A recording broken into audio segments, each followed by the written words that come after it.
Hello, good morning, everyone.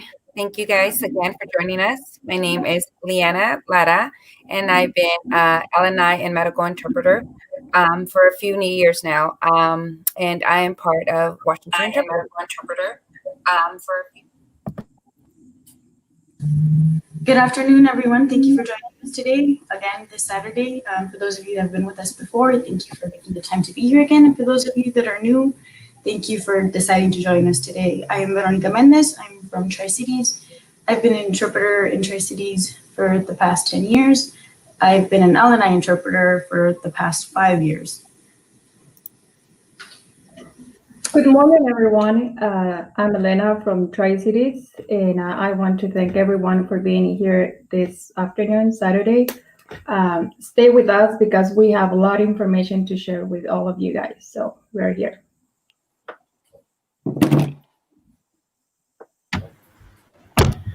What can I say?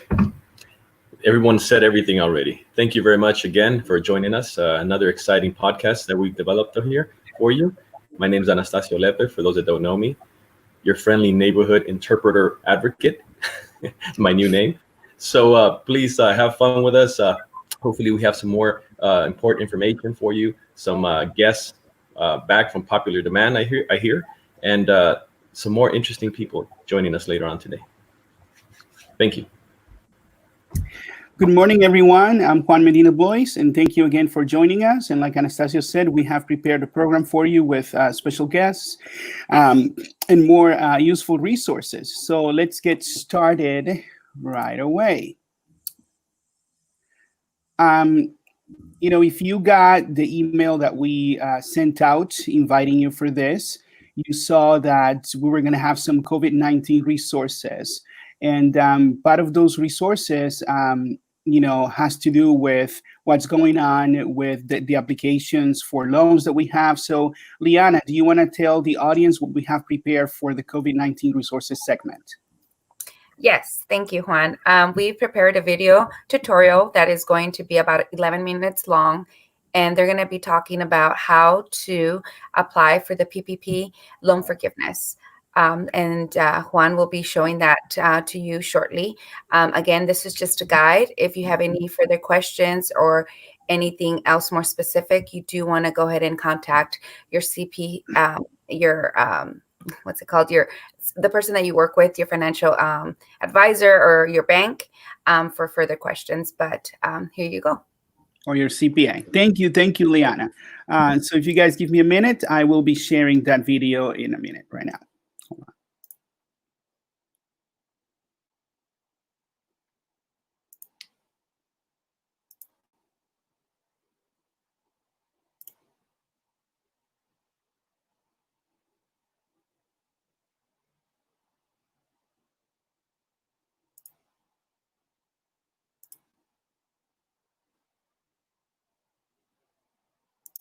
Hello, my name is Katie Sinors with Sinors Wealth Management. And in this video, we're going to go through brand new 3508 Easy form, which is PPP loan forgiveness application. Brand new. Let's get going.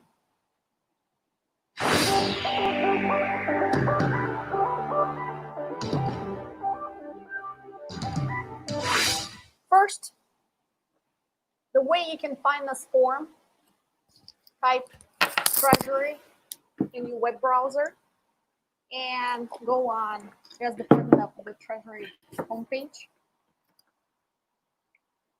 Up top on the red line, you click on the link here. Scroll down to the section for borrowers. And you will see two items. It said loan forgiveness application form easy.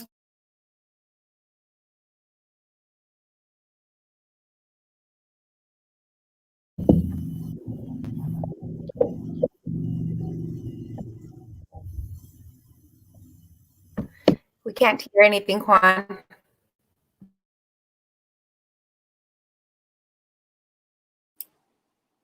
You can fill them out online. Sorry about that. Fill them out and bring to your lender, or contact your lender and ask them if it's possible to fill the application online.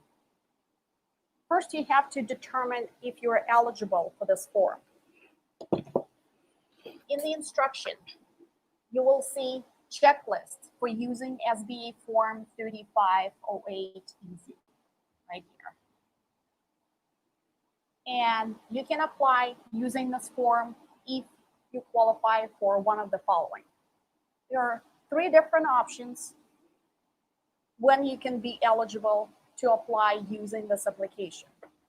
But mostly this form was created in order for self-employed individuals, independent contractors, and sole proprietors with no employees to fill out the application that is quick and easy. Now back to the form. The beginning right here looks really similar to the original forgiveness application form. You have to put your business legal name. If you're just work as a sole proprietor, just put your name, your business address, any DBA, doing business as, or trademark if you have one, EIN or Social Security, your business phone number, primary contact, and your email address. First, you have to include your SBA PPP loan number and your lender PPP loan number.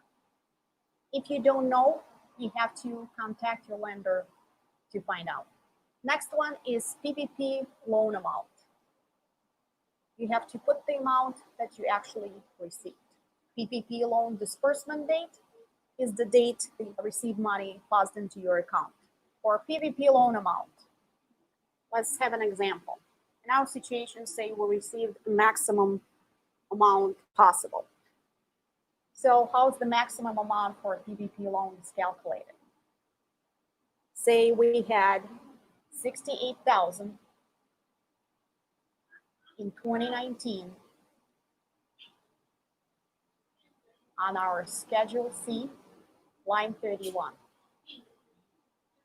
So we have 68,000 divided by 12 months, which is 5,667, and multiplied by 2.5. And we have 14,167. This is our maximum PPP loan amount. That's what we received. So we put the amount in here. PPP loan disbursement date. That actually the date you receive the funds into your account. If you have more than one disbursement date, you have to have the date for the first disbursement date in here, even if you've got 2 payments. Employees at time of loan application, you have to put the amount in here, and employees at time of the forgiveness application, you have to put the number in here. At this point, if you have no employees, you're self-employed, it's not clear, you have to put 0 in here or 1. It should be clarified, but best way to find out, you have to contact your lender.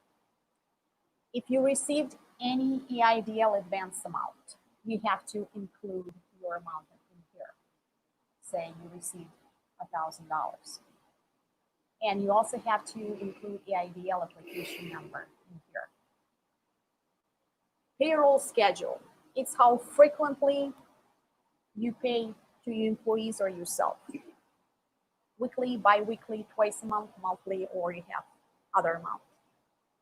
For covered period here, it's from whatever the date you receive the funds. To say if you're using 8 weeks, put the date in here that ends your 8-week period, 56 days.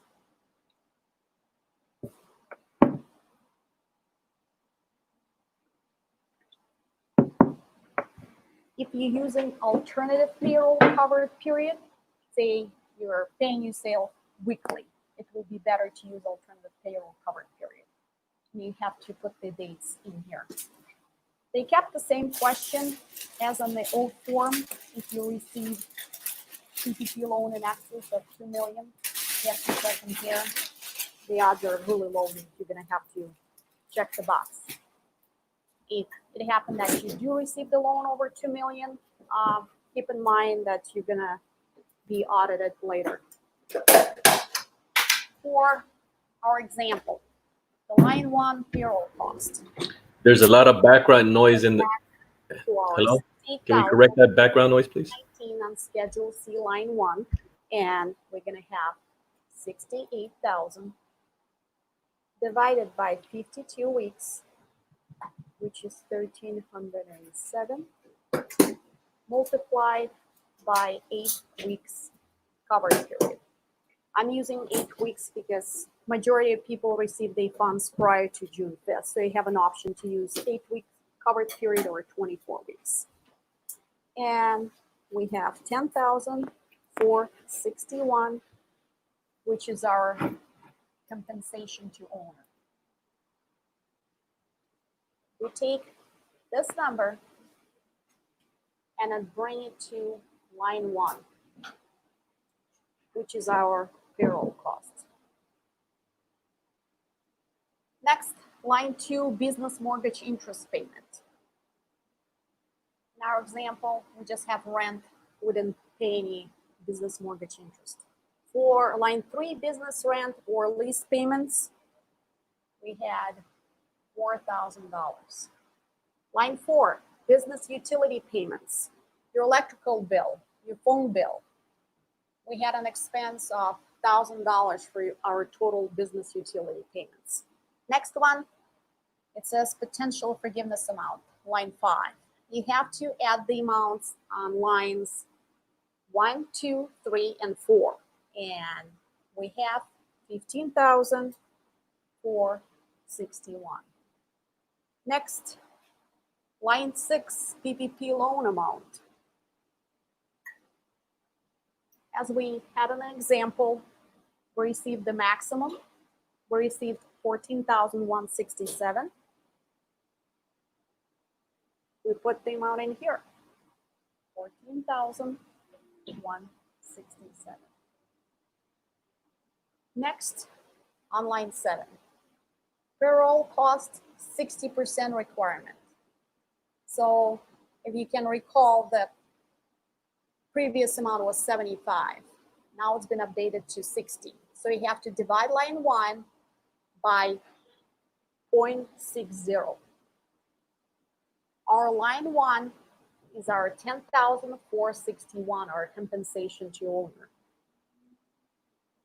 So we have to divide line 1, which is our 10,461, divided by 0.60, which comes down to 17,435. Next, your actual forgiveness amount. You have to enter the smallest of lines 5, 6, and 7. So we have 5, 6, and 7. The smallest amount is 14,167. Is actually our loan amount. We put it in here, 14,167. So, which means 100% of our PPP loan will be forgiven. That is the end of your calculation part. But don't forget that you also have the certification page. You have to go through every single question, read it carefully, initial, sign it, and date it. And third page is a graphic information form, which is optional if you want to fill it out. That is all 3 parts of new forgiveness form. The information just came out. Everything is changing rapidly and always updating with new guidance. If you have questions, contact your financial professional or your tax accountant. Thank you for watching. Bye.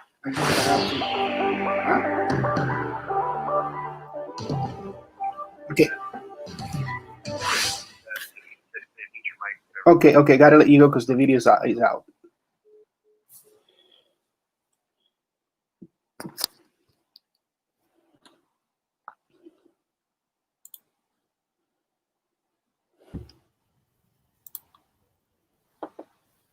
And we're back.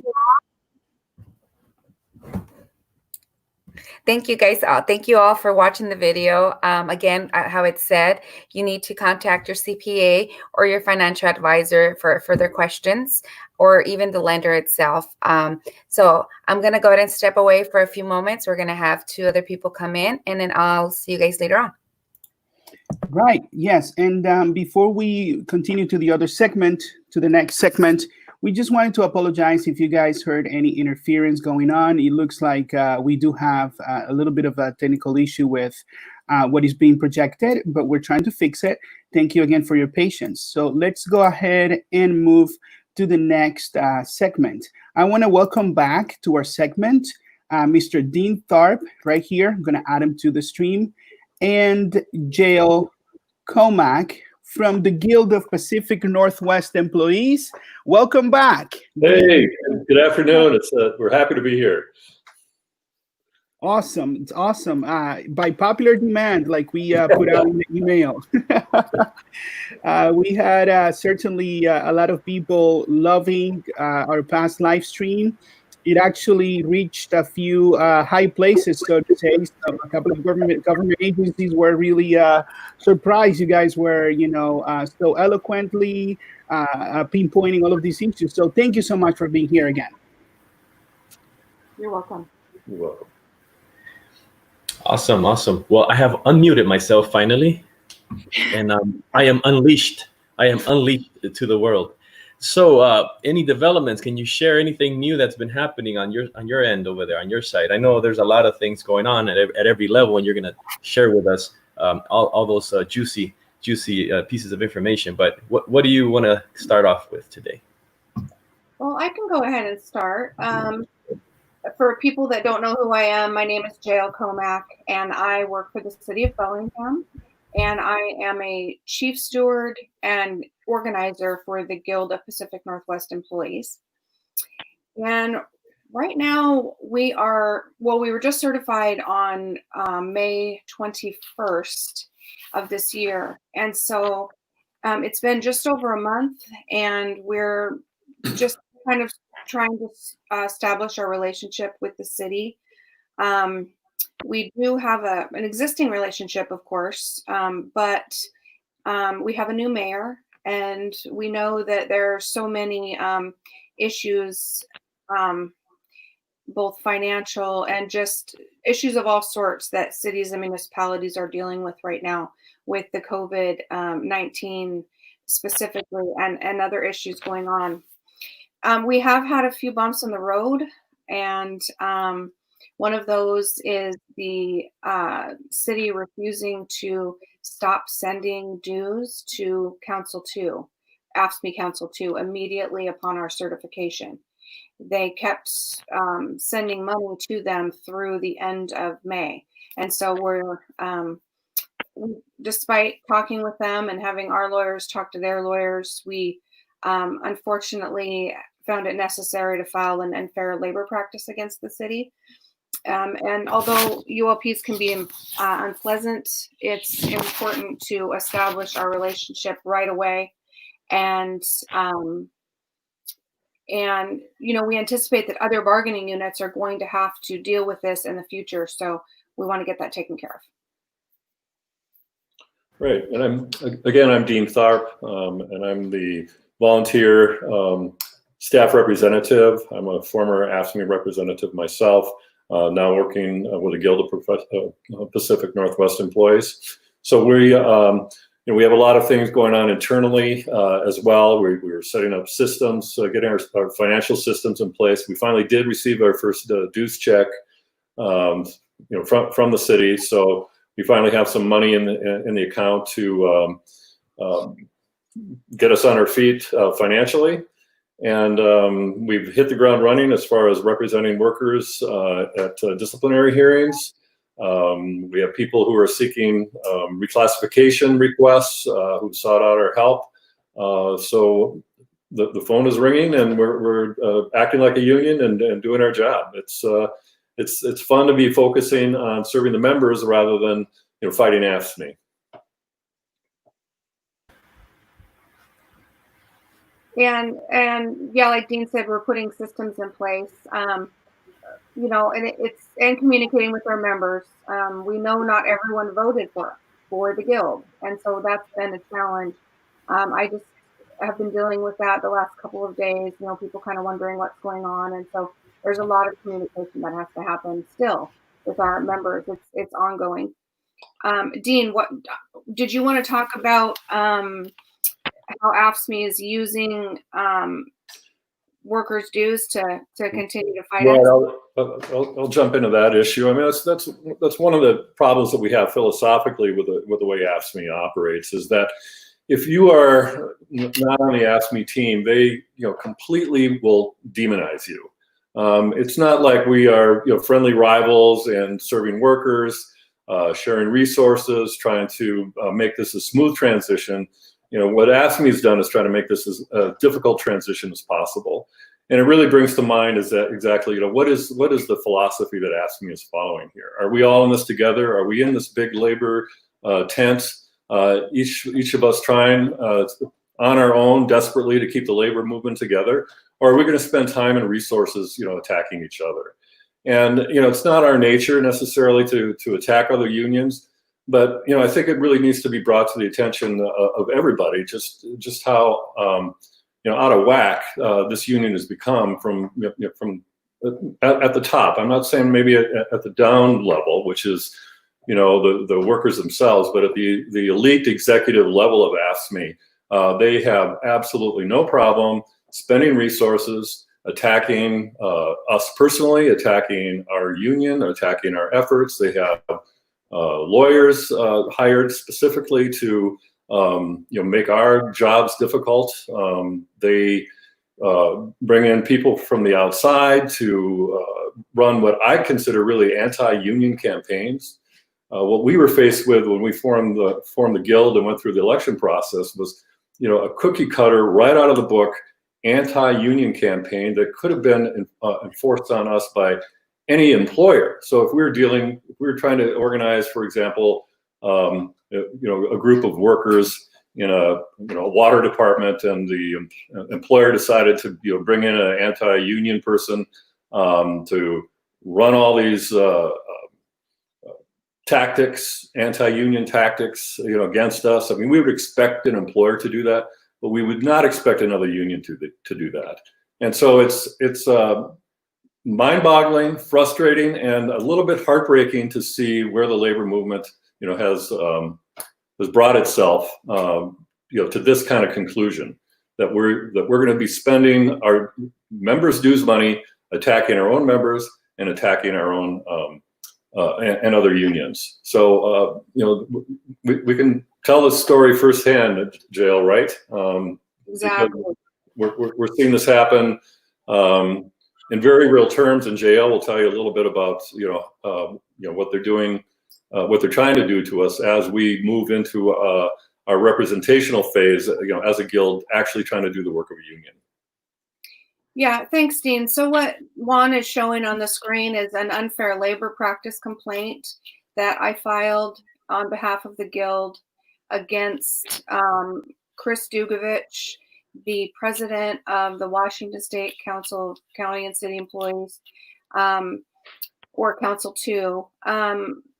It was all about the letter that one of the issues was the letter that he sent to email. We think he emailed it. He may have also done snail mail, but he sent a letter encouraging people, if they didn't like the guild or didn't want to sign up with the guild or were unhappy with the results of the election, to basically opt out. And of course, that is absolutely ridiculous. You can see a copy of the letter if you scroll down. Keep going. Keep going. It's an exhibit at the very end. I'm just going to look at it. Let's see. Maybe it's not an exhibit on that particular one. I think that's just the filing, the certificate of filing. But anyway, we have the letter on our website. You're more than welcome to look at it. I think it's exhibit. There it is, exhibit 1. So it basically says that that Council 2 can represent employees in workplace issues if they want, which is completely wrong. That completely goes against the exclusive representation that we know that labor is founded upon in our state and our country. And so anyway, the status of that ULP, well, let me talk about the other issue. The other issue is they offered the day after we were certified as the new exclusive bargaining representative, the staff rep for Council 2 offered to represent 2 of our members in a meeting with HR. And Exhibit 2 shows the actual email or the actual form that the staff rep Joe Downs sent to our members. And it pretty much says, that they know that there's a new exclusive bargaining representative. Second paragraph. On May 21, PERC certified a new exclusive bargaining representative, but yet sign here if you don't want Council 2 to represent you in a meeting with the city. So it's completely ridiculous, and we filed the ULP. Now, the status of it is that it was returned with deficiencies. So I will correct those deficiencies within 21 days, and we will resubmit. The deficiencies were, they want the names of the employees that were contacted, and they want me to number the paragraphs. I do not find that the PERC system of filing ULPs and communicating with them is very worker friendly. That could be improved upon. The system is just not friendly to having PERC come in and help you sort something out. But it is what it is, and we're going to work through those issues and get this resolved. Dean, I was wondering if you could tell them a little bit more about the complaint, the internal AFSCME complaint that was filed against Chris Dugovich internally with the AFSCME. Right. One of our sympathetic locals is a group of employees out on the islands, San Juan County employees. They're a wall-to-wall unit of county employees, about 125 people. And their president is an ex-board member within AFSCME Council 2, who's been he's our hero, right, JL? I mean, he's somebody who has taken AFSCME on. He's been asking the tough questions. He's tried to hold them accountable. He is a very dedicated union activist. I can't say enough about this guy, but what he did, his name's Colin Maycock. What Colin Maycock did, he showed us a document yesterday, which is an internal judicial panel complaint against AFSCME. And he's a little bit cynical about AFSCME's internal process because he thinks it's rigged. And he certainly could tell that story himself. But what he's done is he's filed charges against Chris Dugovich with Council 2, claiming that they're in violation of the AFSCME Constitution and also a violation of AFSCME, just the central tenets of the labor movement by sending this letter to guild members. And he's very concerned about this question about dues being voluntary, which is really not what the unions stand for. It's sort of what our detractors want. They're trying to weaken unions by advertising the fact that dues are optional now, which is a result of the AFSCME Janus case. And the other thing is that he's very disturbed over the lack of the international enforcement of their own order to have free and fair elections within Council 2. That they had ordered a new election. The old election was rigged. Even AFSCME itself, had to determine that this election was rigged, and they ordered a new election with the same candidates. And lo and behold, Council 2 figured out a way to only have one candidate. So only one candidate for president was Dugovich, and he was reelected, completely in violation of AFSCME's rules. What did AFSCME do about it? Absolutely nothing. But Colin Maycock is trying to do something. He has filed an unfair labor or a judicial panel complaint with AFSCME International. And he said to me yesterday, he said, Dean, I'm going to do this, but watch what happens. Let's see what happens. And he's asked as a remedy that AFSCME clean house and take care of its business, or more people are going to be leaving. And Wow. you did. That's all I can say.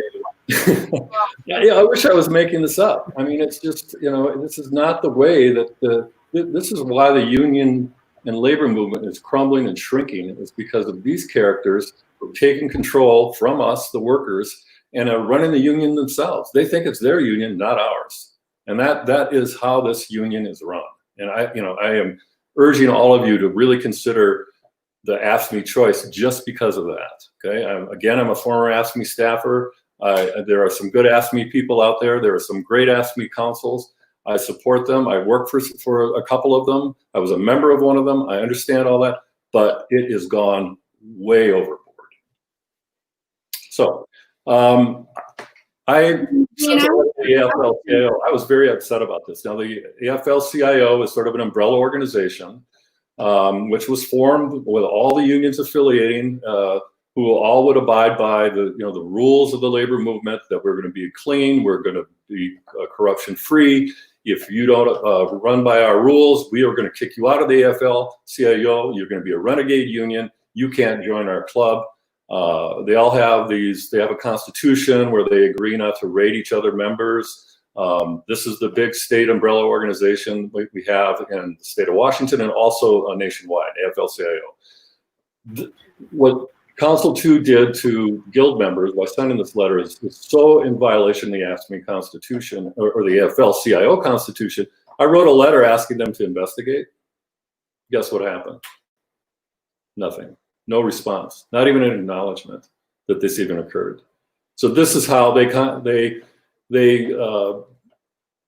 the system is rigged. If you're a dissenter and you're trying to bring issues to light that are helping the labor movement, they don't want to hear from you. So that's the issue that we're facing right now, and it's going to go on. So go ahead. So just a quick question: Is it safe to say then that the movement, the labor movement under AFSCME and WFC and all their councils, is pretty much hijacked? Is that what you're saying? I'm saying AFSCME at the top. They have the ability to make this union better, to make it clean, to be responsive to members, but they're not. They're responsive to the staff. Okay, that's who's running the union. Look at who's on the executive board of the AFSCME International. Okay, it's all staff. We elect them, I guess, as members. I don't know if there's one member on the executive board. They're all staff members.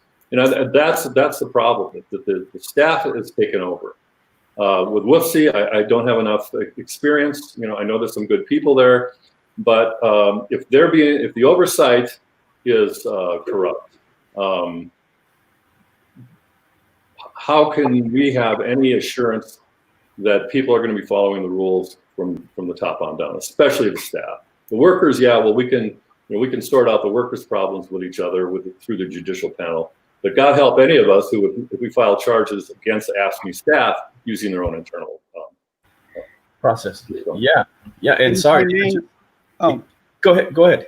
Sorry, no, I was just going to say that if I may, when you mentioned you don't have any members running the union, that it's actually the staff. This is exactly what we all here went through with Local 1671, the local union for interpreters, and WFC staff. We were pleading with them, you have to have workers, members as staff, more members part of the bargaining unit, so we have the power to make decisions. It's not about having a lawyer or some fancy, labor advocate with some degree from Dartmouth or Pepperdine or whatever. No. We're talking about the workers that understand what we're going through. And what you said right now resonates so much. It's like I'm having deja vu from the first live stream when you guys were talking and we were like reliving all of these experiences. So yeah, it is discouraging. And so, and you know what's more frustrating before Anastasia chimes in? It's like you said, they have the ability to make this union better, yet they choose not to protect their own privileged few, the staff. Go ahead, Anastasia. Well, yeah, let me piggyback on that. I was there for 6 years, right? Since as long as I've been an interpreter, and I had, I guess, a hope that we can accomplish that through their channels. I participated at every level there. A lot of us did, with the intent that we could bring change or something new to the table, but it was never seen, positively.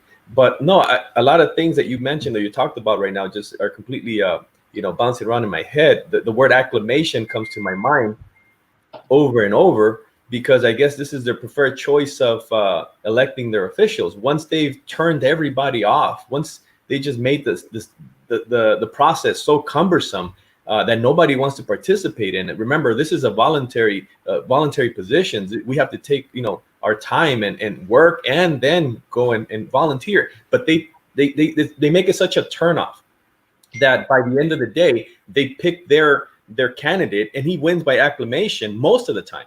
And this is how they perpetuate their people in certain positions. People meaning the candidates that they prefer. But a lot of things that you said, I mean, are right here right now, and they're like just blowing me away. I mean, acclamation is one, but contemplating rigged elections, that really kind of gets me going, because well, obviously, just a quick thing on the philosophy of staff. And Jael and I we talked a little bit about this yesterday, and she can tell you why we spent the day together yesterday. But as staff, we have, and I'm a former member myself, and so there's a very careful approach that you need, because as a representative, you have to remember that's your job, is to represent workers. You're not there. Sometimes there's some leadership that's necessary, but really it's the people that you represent that you need to listen to, you need to respond to, you need to follow their direction. Sometimes guidance in your experience will help people.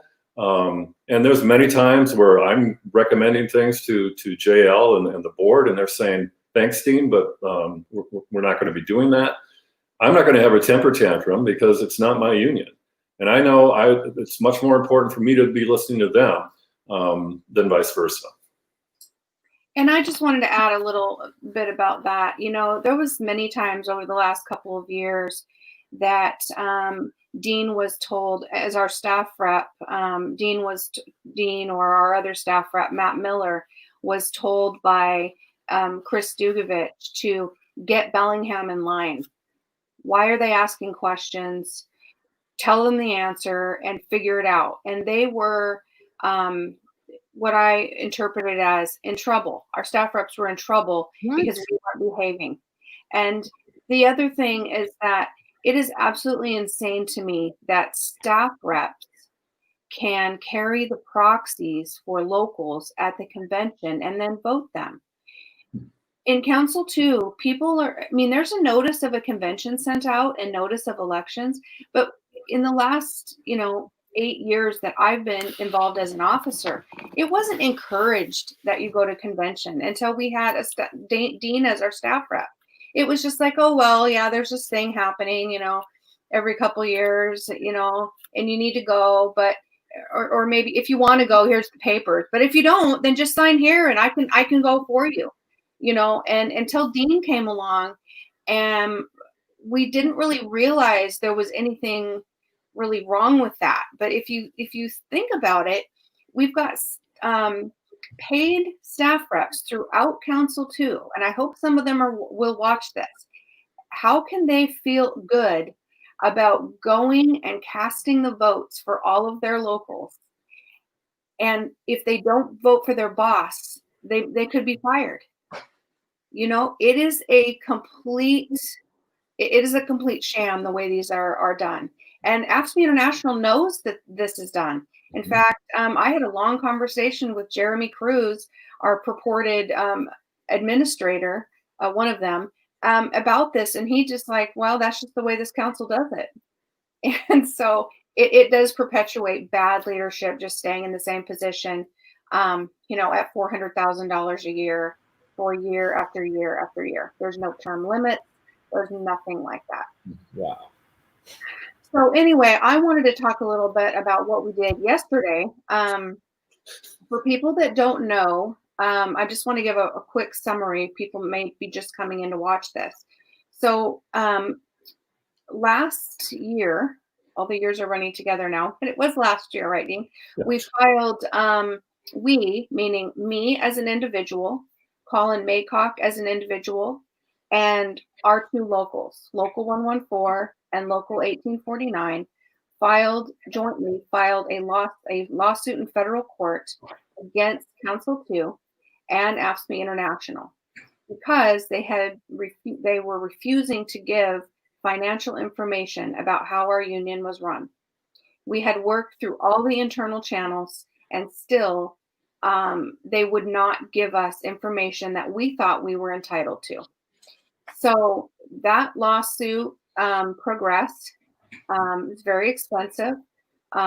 We all pitched in as individuals and locals. We had many people contributing to this lawsuit as kind of a pass the hat type of thing. Former members, current members. We had, it's going to blow your mind, but we had 2 current staff reps give us funds and or advice on this federal lawsuit because they know there is a problem with Council 2. Now, of course, AFSCME lied to in my opinion, lied to a federal judge, Judge Zilli, and said that the information is there for us to have if we want, which is a complete lie. And we still have no one, 1849, we aren't there anymore, but 1849 still hasn't received the information. So anyway, our case was dismissed.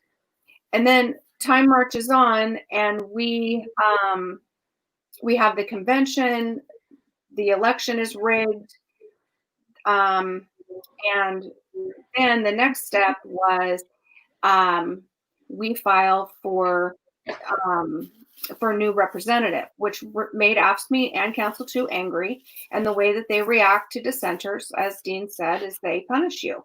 And so they immediately put our local into an audit, and they then put us into administratorship.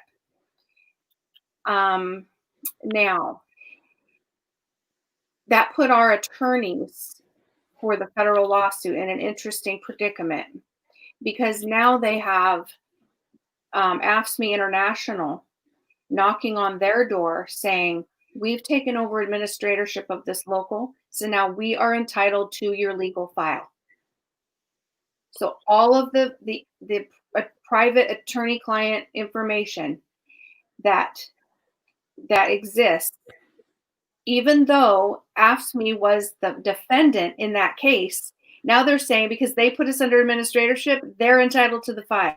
They're the client. Because now they're the client. I mean, it is so conflicting. It is crazy. But anyway, so that put our attorneys in an interesting situation. You know, they did what's called a interpleader, where they went to the local court in San Juan County, and they said, you know, here you go. Here is the file. We don't know. We want you to tell us, Judge, what we do with this. Who is really the client?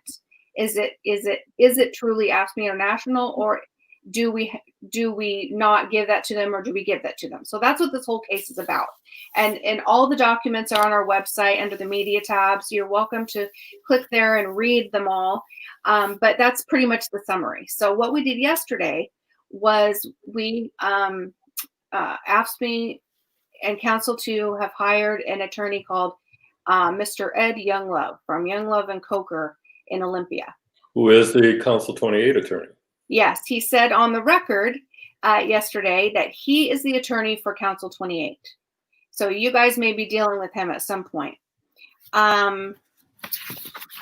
So on our way, so anyway, they made a motion for summary judgment. And so there was a hearing on that yesterday. And Dean and I went over on the ferry. I took the day off of work, and we went over on the ferry, and we noticed that sitting at a table nearby is the Council 2 staff rep, Joe Downs, and the Council 2 lawyer, Ed Stemler. They're on the ferry with us. What they did was they just sat in the back and observed in court. And then it makes you wonder why AFSCME is spending so much money on this issue, and why Counsel 2's lawyer can't handle it. I mean, if Mr. Younglove is the attorney for Counsel 28 and Mr. Stemler is the attorney for Counsel 2, why isn't Mr. Stemler just taking care of it? Why are all these members' dues being spent? Untold money is being spent on this issue. And I'm guessing, just a guess, but I think it's because Dugovich hired his buddy, Ed Stemler. He is a prosecutor. Look him up. He has no labor experience whatsoever. And so this is another problem that happens when you get these cozy union relationships. I think you'll find that Chris Dugovich is the staff rep for where Mr. Stemler used to be an attorney, prosecutor. And so there's just all these relationships that develop, and even with no labor experience at all, he hires his bud to work for him at, however much money he's paying him. They won't tell us, of course, because it's none of our business, even though we're members. So anyway, I just think all the members should be concerned about that. And I'm guessing it costs thousands of dollars for this staff rep and for Ed Stemler to show up at this hearing. And they did nothing. They could have called in, they could have listened, but they didn't. They came over, and all they did is watch members be attacked by AFSCME. So anyway, we gave our arguments. I'm going to interrupt for a second. I cannot tell you how proud I was to sit in that courtroom and watch this attack going on by one of the top labor lawyers in the state of Washington, and not being represented by counsel. Two AFSCME members, one former AFSCME member and a current AFSCME member, are taking on this lawyer, arguing their case in court by themselves per se, and doing a marvelous job. I mean, you would not have believed it. I just got to say, I was so proud to see these people. They did not give up. They're fighters. AFSCME is throwing everything at them, including this very complicated legal argument. And there's AFSCME's members trying to defend themselves against AFSCME. I mean, it's again, I said it's heartbreaking to watch. But I also proud to see these people do such a fabulous job in representing themselves and really representing all of us, because every local should have the right to sue its parent union if the parent union is breaking that contract, which is the Constitution, and not doing their job. You have the right to sue them. But if AFSCME gets its way, you file suit against them, they'll put you in administratorship and claim they're the client and dismiss the lawsuit, and then go on a search and destroy mission for anybody who's tried to take them on. That's what AFSCME does. Sorry, JL, on your lines. I appreciate it. I just feel really strongly about this. And my opinion is, I don't care who you are. If something is wrong, I just think, I have to work through the process. And I am just not intimidated. I will not be intimidated. And so anyway, we did our very best yesterday. And as you can see on the screen, you can read all of our responses, declarations, exhibits, and what have you. And now the status is the judge did not issue a decision yesterday.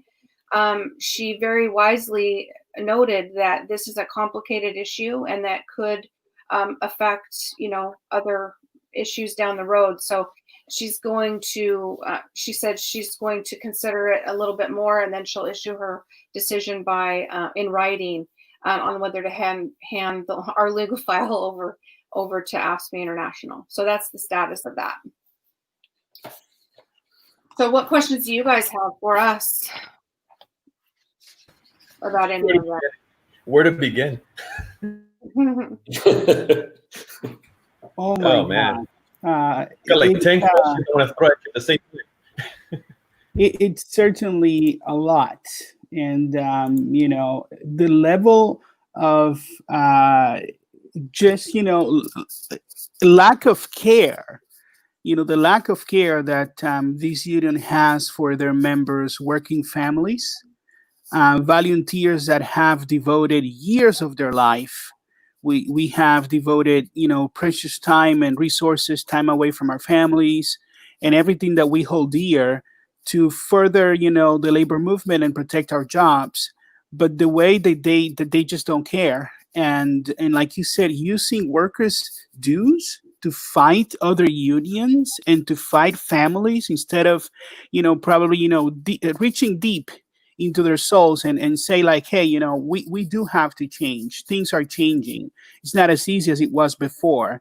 And we have to come together as a family. Like Dean said, AFL-CIO, it's the umbrella, because a lot of unions got affiliated. But who is the union? We are the union. So when you lose sight of that and you just become this bureaucratic mess, it's just sad. It's just sad. And I'm so I'm actually appalled, and I'm sad that you guys are going through this. I'm encouraged at the same time because you guys stood up for what's right. And like Dean said, I imagine being myself in that courtroom, you guys fighting these lawyers that are paid to do this and have far more superior skills. But you know what? You know what they don't have?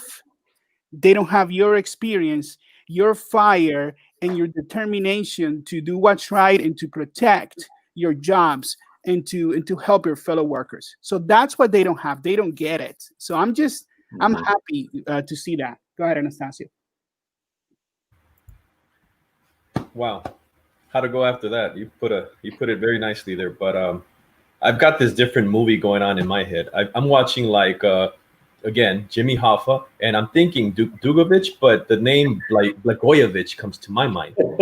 So, that's the kind of stuff that I'm envisioning here. I don't know. I'm following you, but I got Blagojevich, I got Jimmy Hoffa. If I'm focusing on everything that you're saying, I mean, I've seen a lot of movies, but maybe I'm a little crazy too. I mean, it sounds like there's a people on the top who really turn the other direction, ignore what's really happening, while others are running amok.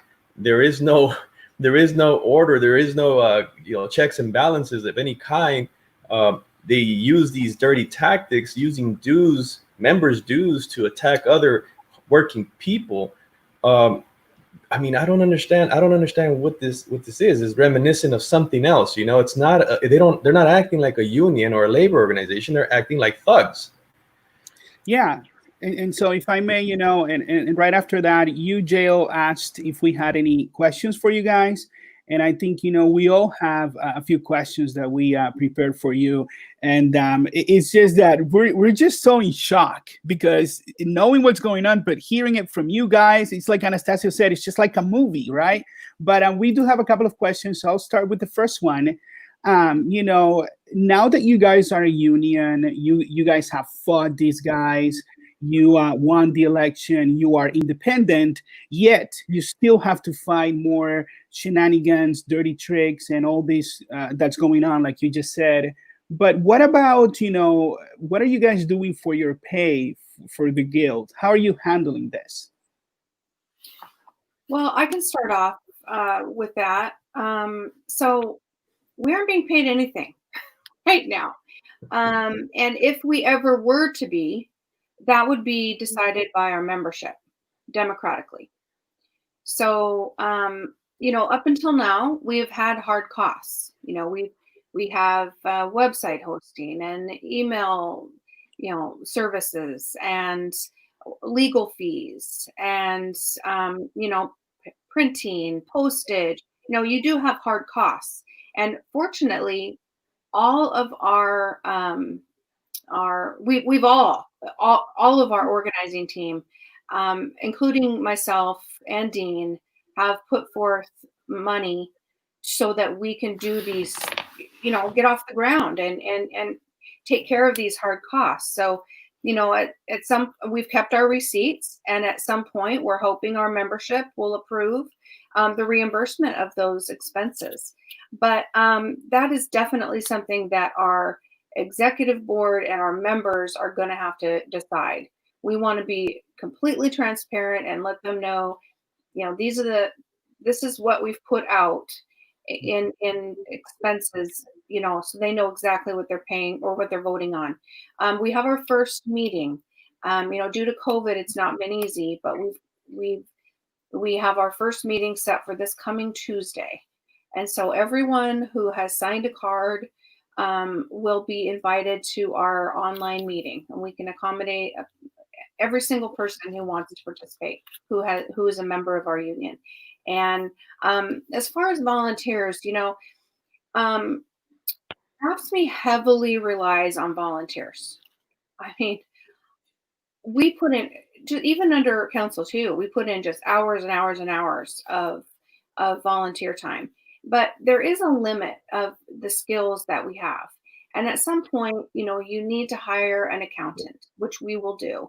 We need to hire someone to make sure that we submit the proper forms and it's timely.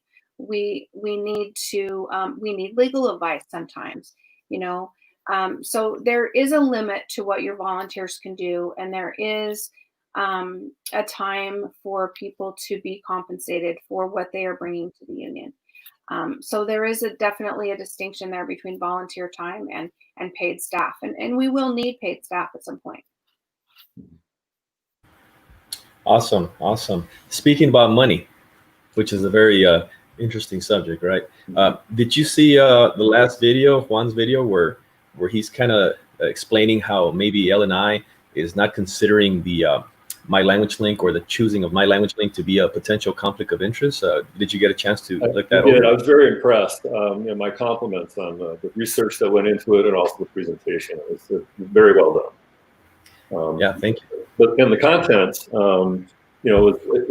as an outsider, I don't understand all the nuances of how you deliver services and what those relationships, look like, because, you deal with them every day.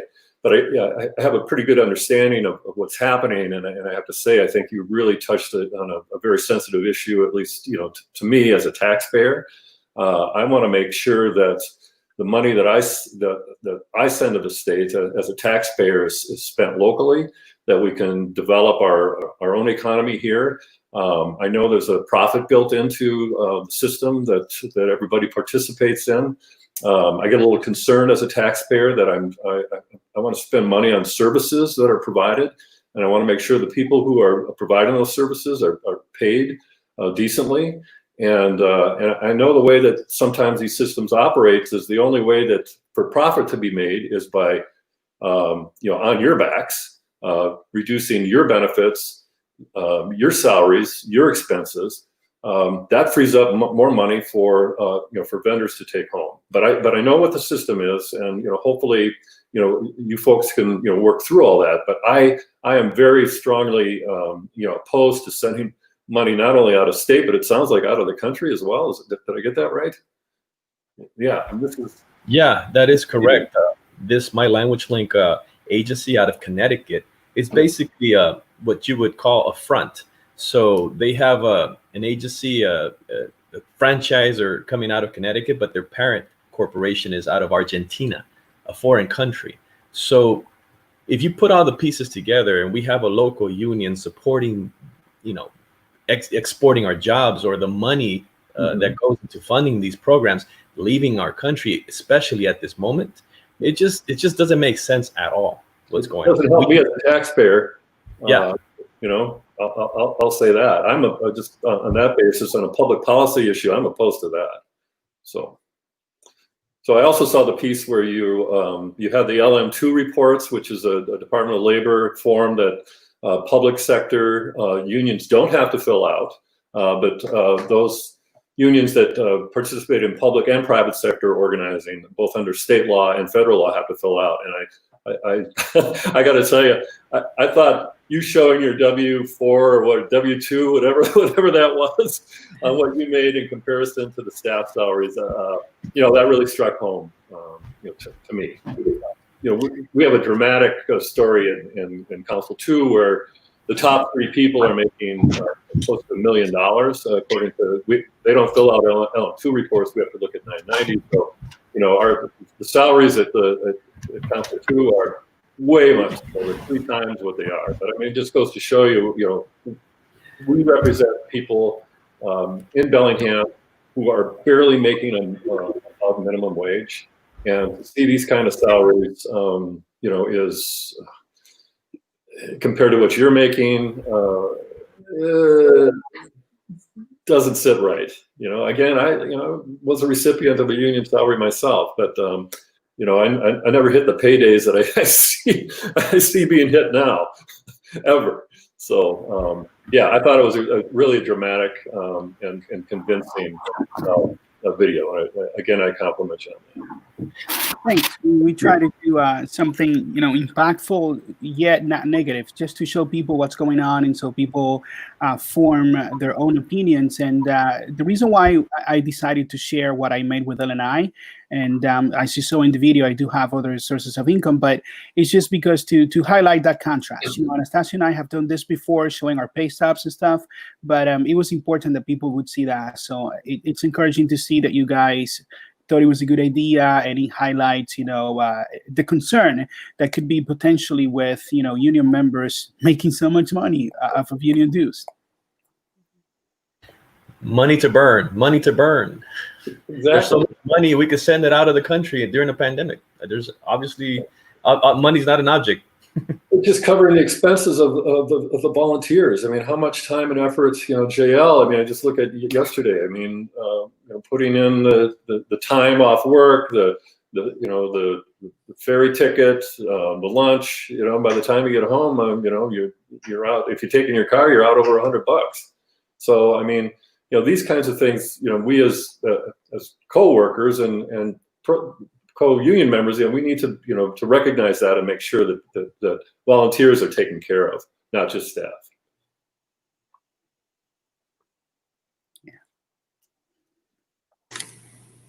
So I know that we would say we are ex-AFSCME members, because we're no longer a part of any AFSCME or local anymore. Is there any other locals that have asked you guys about how to go about what you guys did after winning the election? Has anybody else tried reaching out to see if you guys can help them in any way apart from us? Yes. Our phone has been ringing off the hook, frankly. Lots of emails. I would say that they run the spectrum between being so offended that AFSCME and Council 2 is spending their dues money fighting us. They should just let us go, but they're spending so many of the union resources to fight us. People are upset about that. So there's that spectrum. And then the other end of the spectrum is, oh my gosh, you guys did it. How do we do it? We have officers across the state who are asking how we did it and how we can help them. We also have members saying that they want to do it, or they need help deciphering the PERC website, but our main focus right now is getting our local up and running. We have a new name. It's Bellingham Local 1937. So we're completely getting rid of the Local 114 tag. That's a thing of the past. So we're now called Bellingham Local 1937. And we chose that because we were founded in 1937. We are the same people. We are the same jobs. We are have the same employer. We tried to explain this to the judge yesterday because AFSCME is asserting that Local 114 is still alive and well and whatever with no members. But we just simply have chosen democratically a different representative to represent our interests. So yeah, we've got a lot of work to do still, and we want to help other groups like you and like these other groups. But we also, I don't know if you saw my message on the website, but people need to understand what they're in for. I mean, if you get on the wrong side of AFSCME, be prepared because they will come after you. And so anyway, we're wanting to share our experience and what we've learned, but we're still learning every day. That's great. Before Elena jumps in right here, just want to say something. So should we rename or ask Local 1671 to rename their local now? I mean, Local 1671 sounds like something from out of the Middle Ages, Spanish Inquisition. I feel like we're going through an inquisition. Maybe that's more appropriate. Just wanted to throw that out there. Yeah. Well, the reason that Bellingham chose a local number is that obviously they're anticipating other bargaining units to join, and so they'll get their number too. So, but it's these kind of conversations that we're having with you. I mean, is there a way that we can help each other? And there's all sorts of different ways, and we see that there's going to be an external piece where we can help each other, and then the internal piece that JL said we're working on right now to make sure that we do the best job possible. And just a final thought, I just wanted to say, it's so important to build your union from within, because our tagline is by the members, for the members. And so with that comes some responsibility from your members, from our members, from anybody. You are the union. All of us together working are the union. We can't expect that some paid person from somewhere else is going to know what's best for our union. We know that. And as interpreters, you know what interpreters need the best. So people have got to be willing to step forward and volunteer and be part of the solution. So for anybody listening who's thinking, they're just paying dues, they are the union. They need to step forward and help. There's so many jobs that can be done, big and small. Everybody has so many talents. You know how to make a flyer? Great, volunteer. You know how to do website updates? Volunteer. You cannot put all of this responsibility on just the officers, because that causes burnout, and you want to be able to remain strong. 5 years from now, we want, in our situation, 5 years from now, we want to be as strong as we are right now. And what that's going to take is members stepping forward and learning the stories of why we're here and how we got here and how to prevent that from happening again. Well said. So I want to thank you, both of you, for being here and giving us all this information and what's really happening. My question is, what is next for the Guild after you resolve this conflict? Oh, well, we're just going to keep doing what we've been doing. I mean, we have a collective bargaining agreement to achieve now. We've got bargaining dates with the city in late July and mid-August, I believe. And so, that's going to be challenging in this time because there is a pandemic going on. And, we have a relationship to continue to work on with the city, but we're just going to do our very best and get the things done that need to get done and continue representing our members. Dean, do you have anything to add? Yeah, and there's the external piece too, where where these other locals that do need the help, we're trying to figure out a way. What is our role in helping them, and do we set aside some of our own resources, whether it be volunteer or money or seed money, to help other locals get off the ground. If they want to take on AFSCME, we certainly have now got a wealth of experience in guiding them through that process. So our board is discussing exactly what that's going to look like and how we can help each other, like we're helping each other today. So, I mean, you folks have been a real inspiration for us, and we've taken your story back to our board, and I'm sure some of them are listening or going to be listening to this in the future. So that's the fun part of it.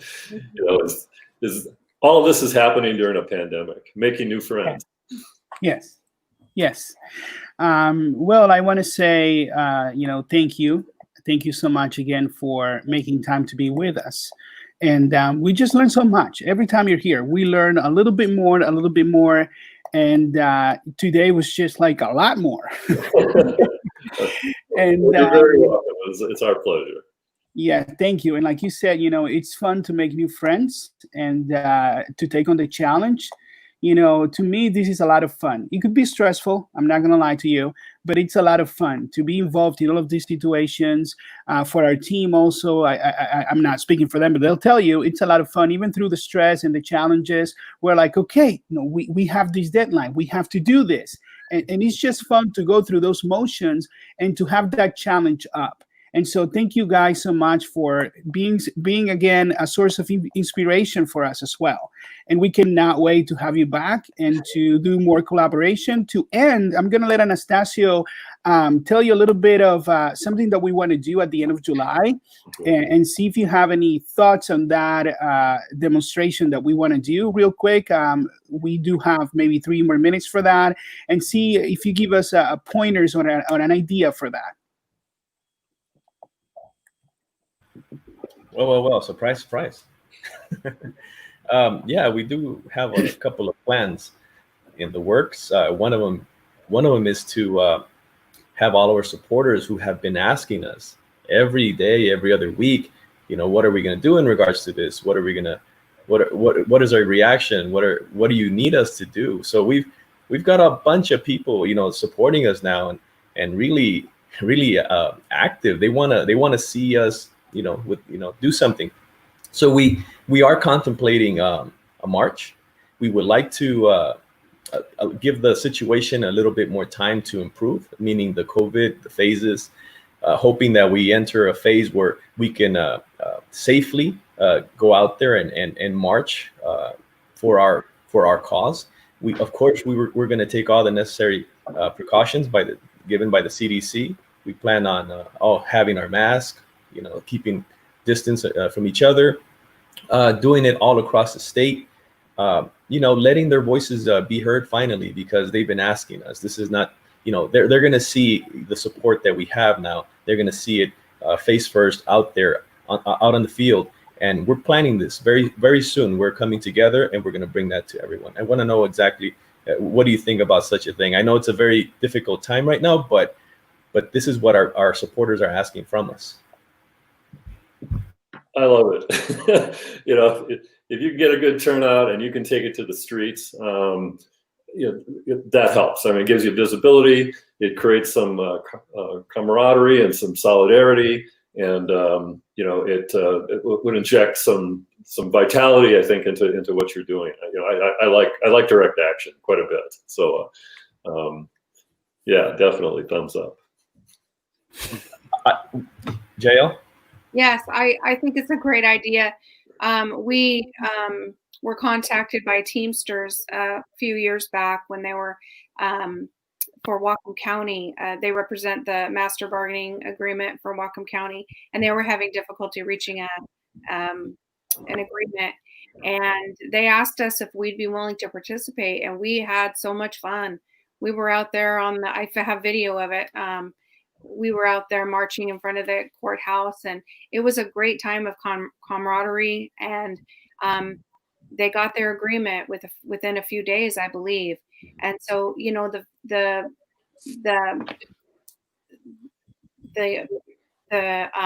tool of having people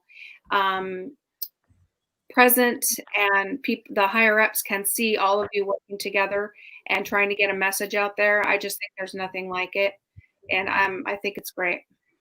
Yeah, my daughter's a Seattle school teacher, and I have to say I'm very proud of my daughters. But one of the proudest moment I had is a picture of her on a picket line carrying a sign, and I thought, that's my girl. So that's she got it. I mean, it was a real moment, I think, for her and her commitment to the union. Yeah, Dad's a union guy, but to see her on a picket line and to see, to watch her get that lesson and to feel that energy, there's nothing like it. I mean, circling the building with signs is one of my favorite things. Thank you very much. I really don't want you two to leave. So, I know this segment's to be over, but I'm like, no, ask him something else. But before, I know a lot of people are going to see this video, this podcast after we're done with it, but before people out there start calling us irresponsible and putting people at risk, etc., I want them to understand that it's more irresponsible to look the other way while our jobs are and our local funds are leaving the state, leaving the country, when we need them here. There's a lot of people that are stuck, some receiving partial unemployment, some can't make ends meet. Our communities are needing our jobs to stay local. I believe our legislators believe that. They share that with us. They are supporting our cause as well. I want people to remember that, because this pandemic, these phases, they're not going to stick around forever, but those contracts that leave, the money that leaves, that's leaving our local economies and local communities altogether. We're fighting for you voluntarily. So I would ask everyone to have patience with us, to understand what we're doing, and to keep supporting us. Yes, and we haven't announced anything yet. We're contemplating it. We have a strategy. We have a plan. We wanted your opinion because you guys have won. You guys are winners, and so you guys have so much experience. Exactly. And so, definitely, once again, it's a pleasure. Thank you so much for being here. We're going to move on to the next segment, but we'll be in touch with you guys right after this or early next week.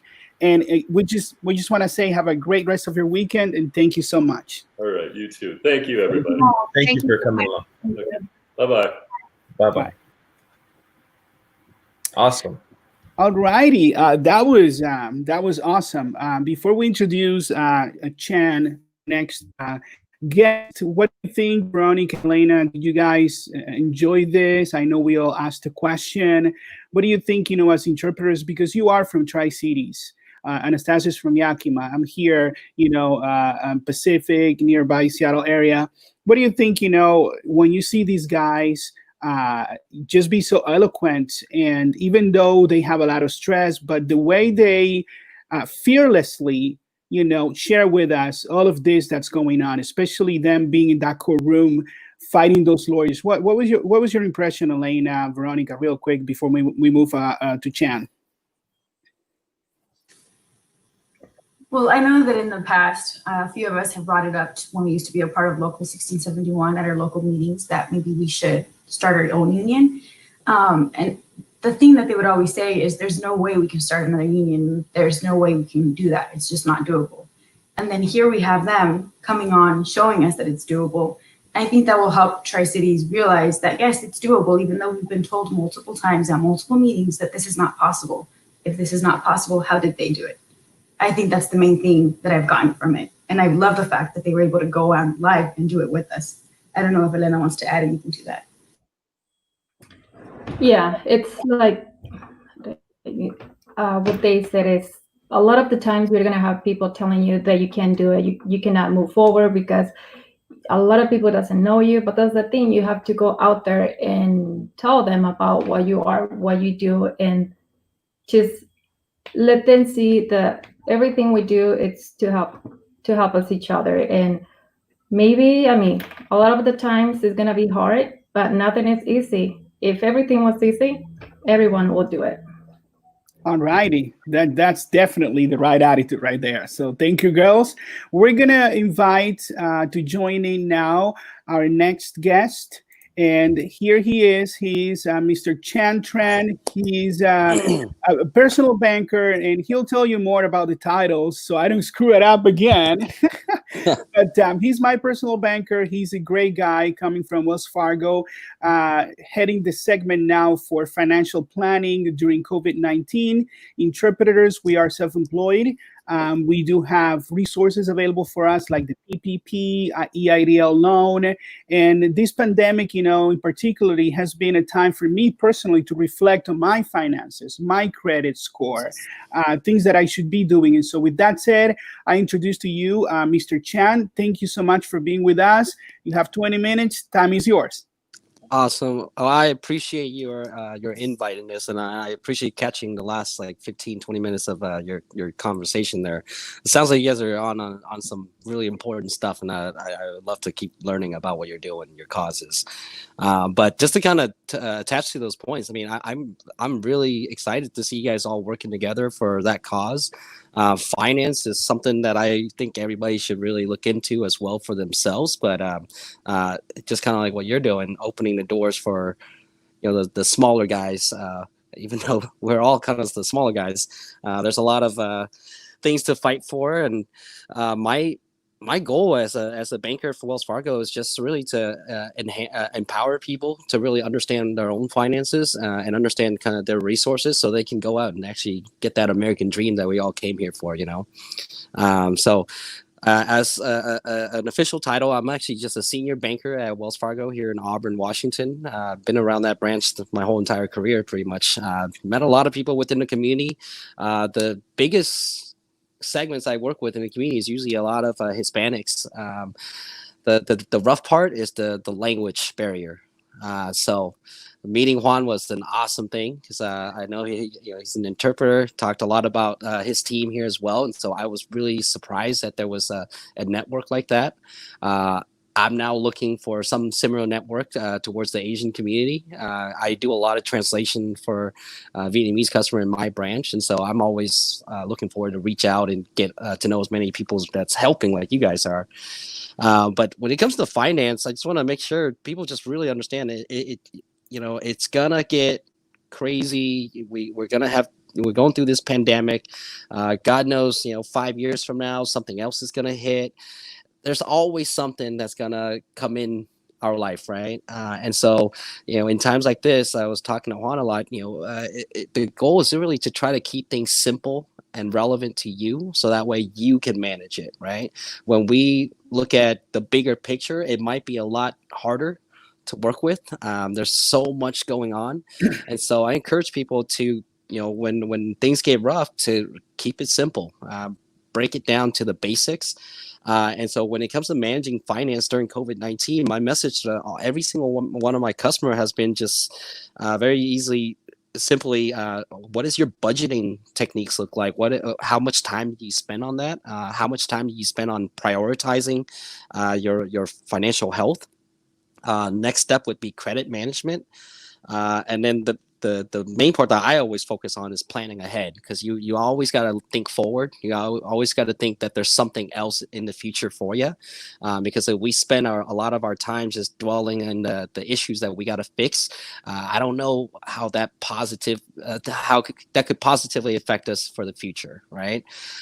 So budgeting and prioritizing is what I spent a lot of time with Juan when we met, was just to kind of lay it all out on the table and just really understand where we're at as far as the situation that we're in, and then really think long and hard and deep about what your priorities are. You got to put the goals in place. I describe to my customer everyone that I sit with is, if you have a financial goal of buying your next car or buying your home or retiring, I want that to be a big deal in your life, to a point where you should have it printed out, put it on your fridge or someplace that you go to every morning. For me, it's actually right at my in the mirror in the bathroom when I go and brush my teeth. I look up and it's right there. It's, to me, it's a wake up call of, why am I getting up every morning? Why am I putting on my suit and going out there to the branch? Why during this time? Why am I putting on a mask every morning to go into work?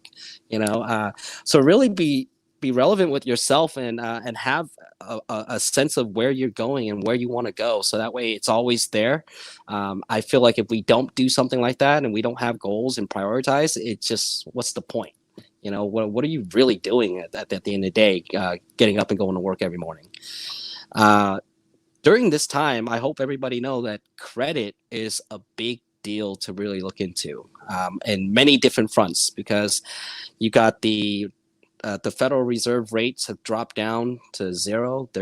They've announced that it's probably going to stay at that point for probably until 2022. So I really want people to know that if you are struggling in credit or you're doing well in credit, this is the time to really discuss your credit situation and how you can either benefit from it or how can you utilize it to take care of certain things that you've gone through, right? Because rates are low, that means your interest rate when you borrow money is going to be relatively a better cost at this point. So if you are well versed in your credit, and you have a good score, you have good income, I encourage people to go and talk and review their finances to see if they can utilize their credit for something that they would need. And for anyone that's struggling in credit, same thing. I mean, any negative events to me is always an opportunity. So utilize this time to really understand your rights, right? You got a lot of creditors that are willing to work with you, that are willing to push back your fees, that are willing to stop reporting negatively on your credit report. So there's a lot of these lenders that are willing to help. And so reach out as much as possible. I don't want to just talk about Wells Fargo because I'm there, but I know everybody. There's at least 4 large national banks and a lot of credit unions around. I encourage people to go to their institution that they have accounts with and really challenge these employees that they have accounts at, right? The employees are there for a reason. And not just there to clerk people and not just there to cash checks and all that. They're there to provide resources and information. That's why I love my job. And so I would encourage customers to really hold them accountable too, to their job. Come in, talk about the situation that you're in and ask for help. I'm not saying that every banker or every teller is perfect, unfortunately. So if you don't like what you're hearing, go to the next person, right? Figure out where the best resources is for you. If you work with somebody like me, we're going to touch base on the basics of the foundation, but then I'm going to spend a lot of time talking to you about planning ahead for the future, because I'm interested in to learn as far as where you want to go and what you've done to get yourself to this point. So that way I can give you a little more advice to take it to the next level, essentially. Any questions so far for anybody? Well, real quick, you sent me a link and an attachment, and wanted to see before we move to the questions if you would want me to share any of those first real quick, or do you want to move on to the questions? Yeah, so the first one, if you can put up that the link for the Wells Fargo website. Oh, definitely. I will right now. Just give me less than a minute, actually. So just to kind of sum up what I've been talking about, so I'm going to bring up the Wells Fargo recommended 8 healthy habits that I think everyone should really reflect for themselves, but also use this as a day in and day out strategy for yourself to build a habit, right?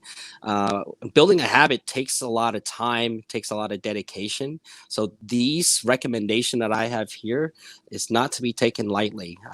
It's a very generic, very simple, and very basic. I know every institution will have something similar to this, but to stress that the work is really what is the important part here. So if you talk about paying yourself first, that's what we call saving, right? When you want to save money, you got to think about yourself. This is the best time to be selfish. That's a really tough thing to do for a lot of people. My favorite is that next one where it says track your spending, and that's what I meant by budgeting and prioritizing. So we offer a lot of tools here, and you don't have to be a customer to get these tools. You can come on in or go on our website and actually get tools to help you budget. Take some time beginning of the month to plan out what your income is going to look like, what you got to spend your money on, and then set aside some money for goals for future as well. But these 8 habits here is what I normally go through with every single customer that sits down. I will review on those 8 habits just to get a check on the individual and see where they're at and how they feel they are with each of these habits. And I would encourage people to try to work on each one of them. I think Juan knows my favorite is actually that save for retirement. That is the long-term goal for me. I think everyone should really spend a lot of time on that, because I don't feel like everyone wants to work forever. And if you do, that's great. That's to me, that's a retirement strategy on its own, right? But take some time there to really think about your exit strategy, because you guys are doing a lot of work, and I think you guys deserve a break at some point in your life. Definitely. And then just to kind of touch base, these are same 8 habits that I would always refer to, even if you are experiencing a loss of income or a loss of job during this time. Go back to the basic. Think about these 8 habits for yourself. If you can get back to these basics, it will help you clear a path to move forward. And if you're not experiencing the loss of income or loss of job, these same things are a great tool to think about for planning ahead. I would definitely use this time to review your finance and review any new strategies that could come forward to help you out. But really, the biggest message is just like what you guys are doing to try to help people. I encourage people to go find help, go to their institution and sit down with somebody like myself and actually talk about this. And this is where it gets a little personal, and this is where it gets a lot of fun too. I know I spent a lot of time with Juan during our meeting. It was an hour, but we had a lot of fun just for me to learn about where he's at, but also for me to give him tangible advice directly to him that will be able to affect him moving forward. And this is one of the tools that I gave Juan as well. Keeping it basic. This you can find on the website, or you can pop into any bank and actually request, and we would provide this to you. I encourage people to work on this on their own, but if they need some help, again, it's a good thing to go into their close by branch and work with a banker that can kind of navigate it a little bit easier for the clients. So.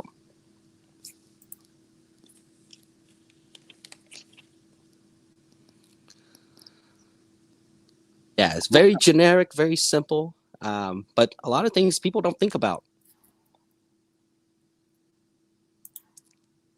And we're in kind of a world where everything is going to the computer, the websites, online, and everything like that. I know that I use a lot of that myself now, but it took a lot of time to get to that point. This is what I encourage people to start with to build that habit. If you can do this religiously for every month for the next 6 months, it becomes a habit. And I would love to see people do more of this and plan out ahead for the month. And then, when they plan it out and they can see what the struggle is, that's where you can identify who you can work with to help you. Because we always need someone to collaborate with. Definitely. Well, this is really, really good information. I feel like we should have you for a longer segment. With that said, thank you so much, Chan. Why don't we move it up actually for the team, and if anybody from the audience wants to ask a couple of questions. Our team first. Hi, Chen. My name's Leanna, and nice to meet you, and thank you again for coming along. I guess one of my questions would be, I think I identify myself along with a lot of other people that are not currently working, still waiting for unemployment to kick in and all that stuff. But let's say my credit is good. Even though I'm not working, is it feasible to say that I'm able to still apply for, something that could help me establish my credit even more to be able to get to my goal by the end of the year, then next year? I mean, is that a very big component, even though that we're not working due to the COVID-19? Yeah, so income is always going to be a factor when it comes to lending, but there is definitely a lot of different programs, especially for the COVID situation, that will still get you lending, even though you currently aren't working right now. A lot of times we use information from the past, so we look at your tax return, what you've been doing before, and we are for Wells Fargo, we do understand that people are going through layoffs and things like that, but we also know that it's not going to be forever as well. And so there is some flexibility there.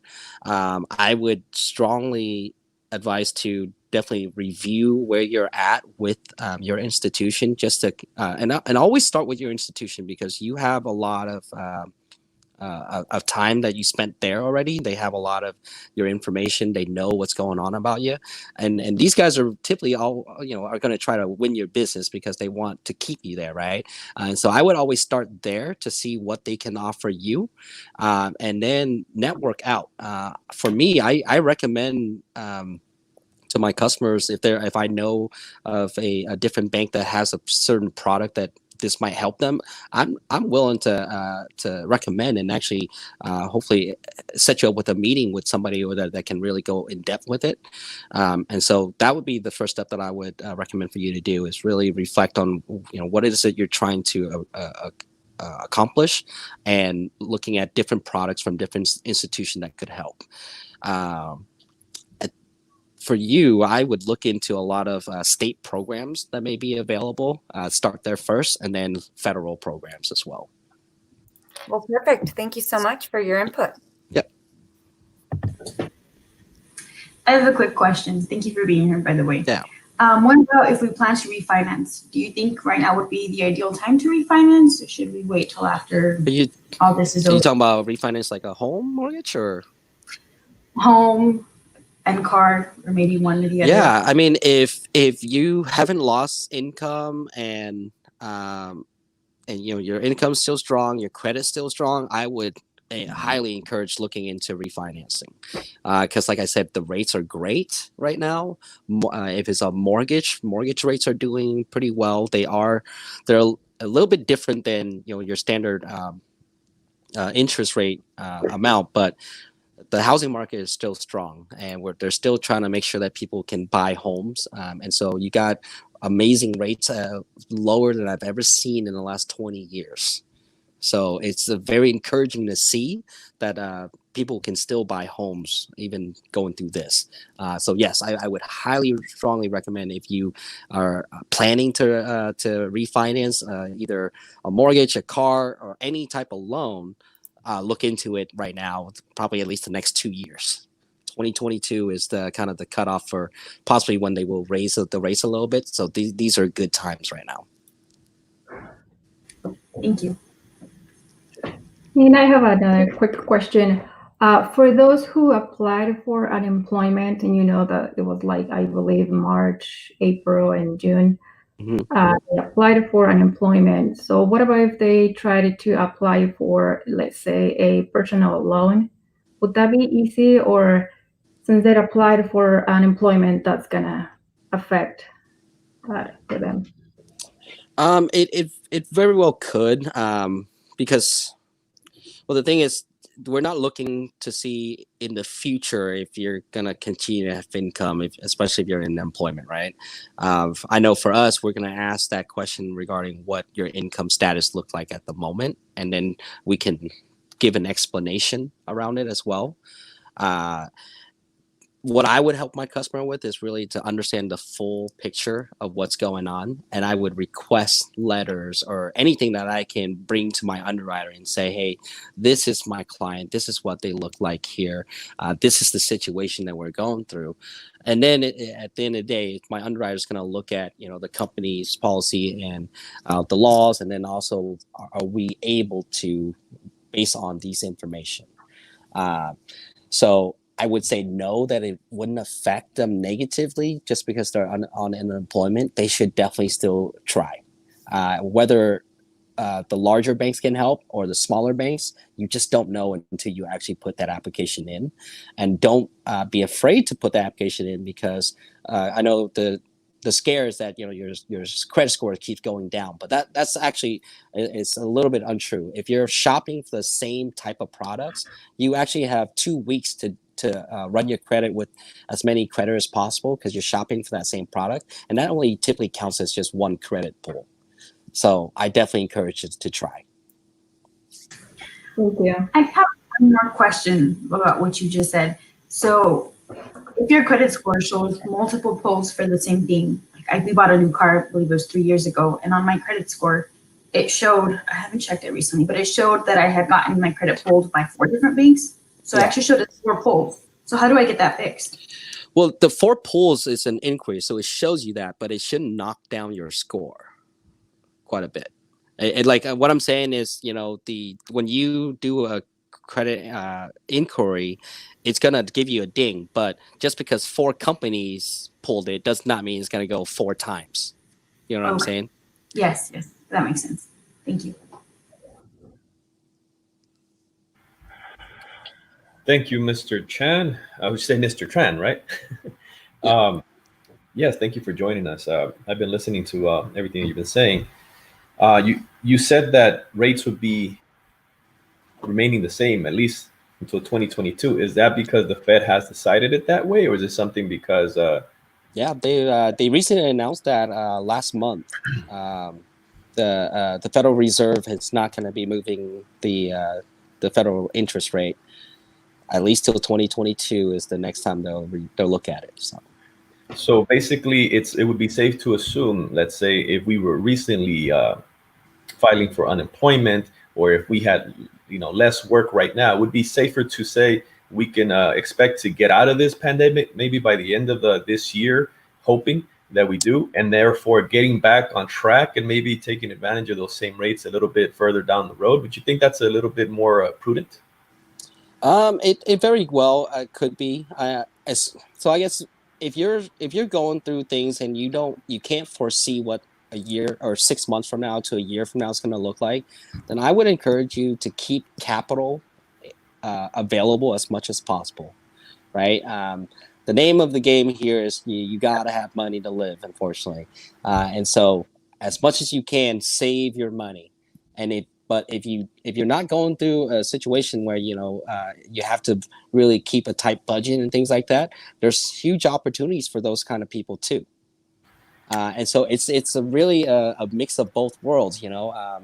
I love focusing on the side of the opportunities more because I want to keep people moving forward. But then in a situation like this where I feel like a lot of people think that there's no hope, I want to keep that hope alive. And so really you got to take some time to really budget for your own self, for your own family, to make sure that you guys can get day in and day out, and so really keep as much capital as you can. Only go after the credit if you truly need it. Awesome. Yes, one more question before we move on here, because most interpreters here are self-employed independent contractors.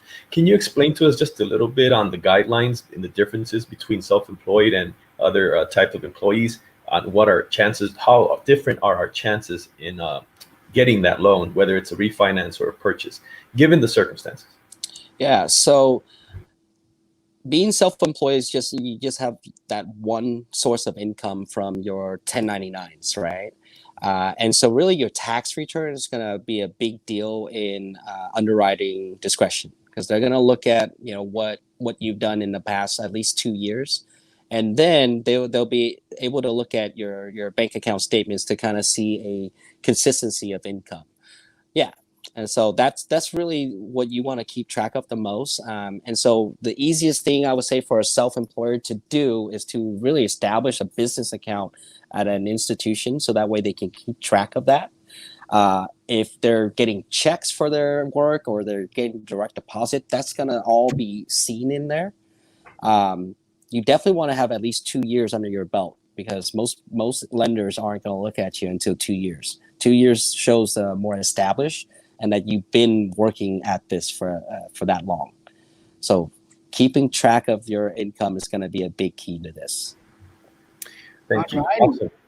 Thank you so much, Chan. Once again, thank you. I know it was the first time you guys agreed to have a representative here. I'm talking about Wells Fargo. Thank you for being here. I have learned a lot from Chan. Like he said, he helped me a great deal. He's still helping me. And so thank you so much for being with us. And hopefully next time we'll have a little more time and more resources to share with interpreters. Thank you so much. Sounds good, guys. Thank you for the invite. I'll see you soon. I'll see you soon. Bye. Enjoy your weekend. Thank you. Thank you.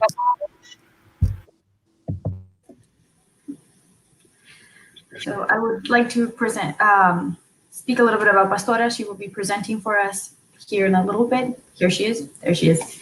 As you guys already know, Pastora has been with us in the past. She has given a workshop for us, interpreting in mental health settings. A lot of you guys might have taken that. Pastora is a mental health counselor from the Olympic area. She is originally from Nicaragua. You guys might recognize her because she was previously with Local 1671 and did a lot of their organization for them. She is also a certified medical interpreter, which is what helps her relate to us. I would like to give her time to speak now. Hello, good afternoon. Hello, Laura. Welcome back. Hi, thank you.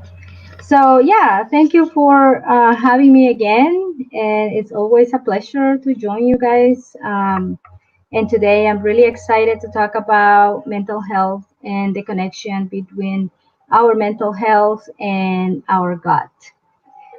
So I want to start it's going to be, we have like 15, 20 minutes, right? So I'll do my best to explore all these things in this time. But I wanted to start with asking this question to people that is watching and you guys. Do you think we eat better when we are under stress or when we are relaxed? Just keep that in mind. Do we feel better or do you guys feel better when you eat processed food or when you eat quality of food? And so keep that in mind because there are big differences, right? So I really like talking about this topic because I experienced myself a lot of issues when I moved to the United States. My entire, GI system went through a very stressful adaptation, right? Because I'm coming from a country, honestly, where I could milk the cows on my grandparents' farm and never was sick. And when I started drinking milk here, I became really ill. So I started to figure out what's going on. I realized there was a lot of things that I wanted to try, like cheese, all these things that I never found in my country. But then I realized my body is changing.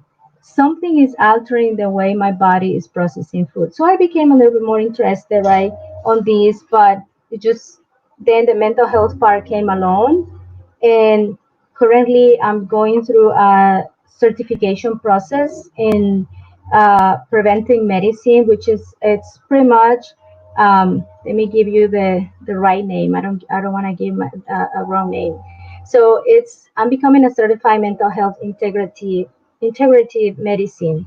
So which means is that I'm gonna be focusing on putting what happens in our stomach also happens here. So I don't know if you have heard that the gut is our second brain. If you never heard it, believe it. The gut is our second brain. So we process many things in our brain, but I think the boss is actually the gut. So just to give you some data about that, 90% of our cells in the body are bacteria. So only 10% of our cells are called humans.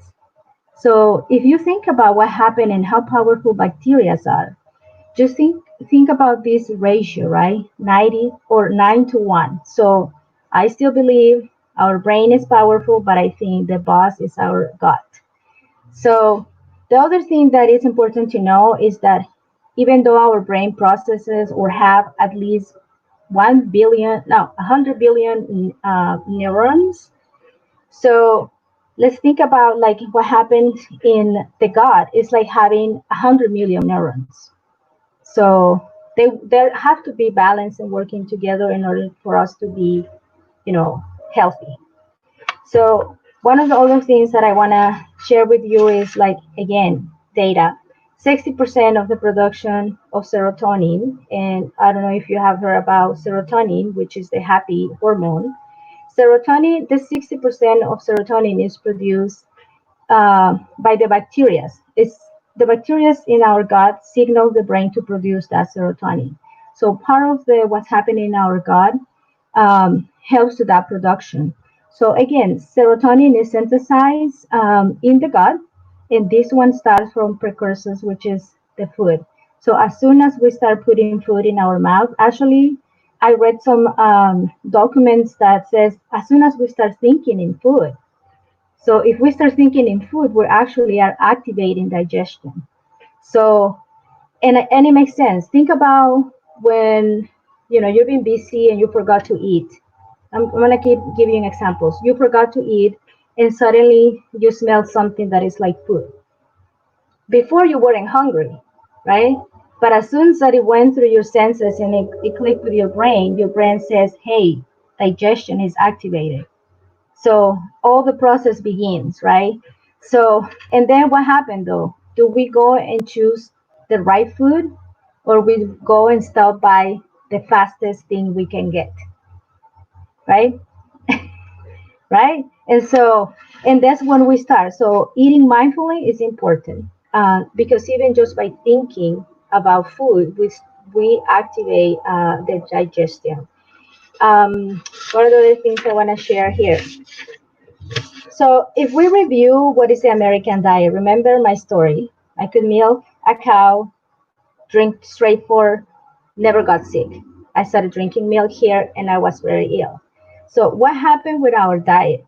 The American diet is sadly full of refined sugars, fruit juice, the many bad things, but I can also say overly processed. It's full of or is loaded with chemicals and synthetic preservatives, hormones, antibiotics.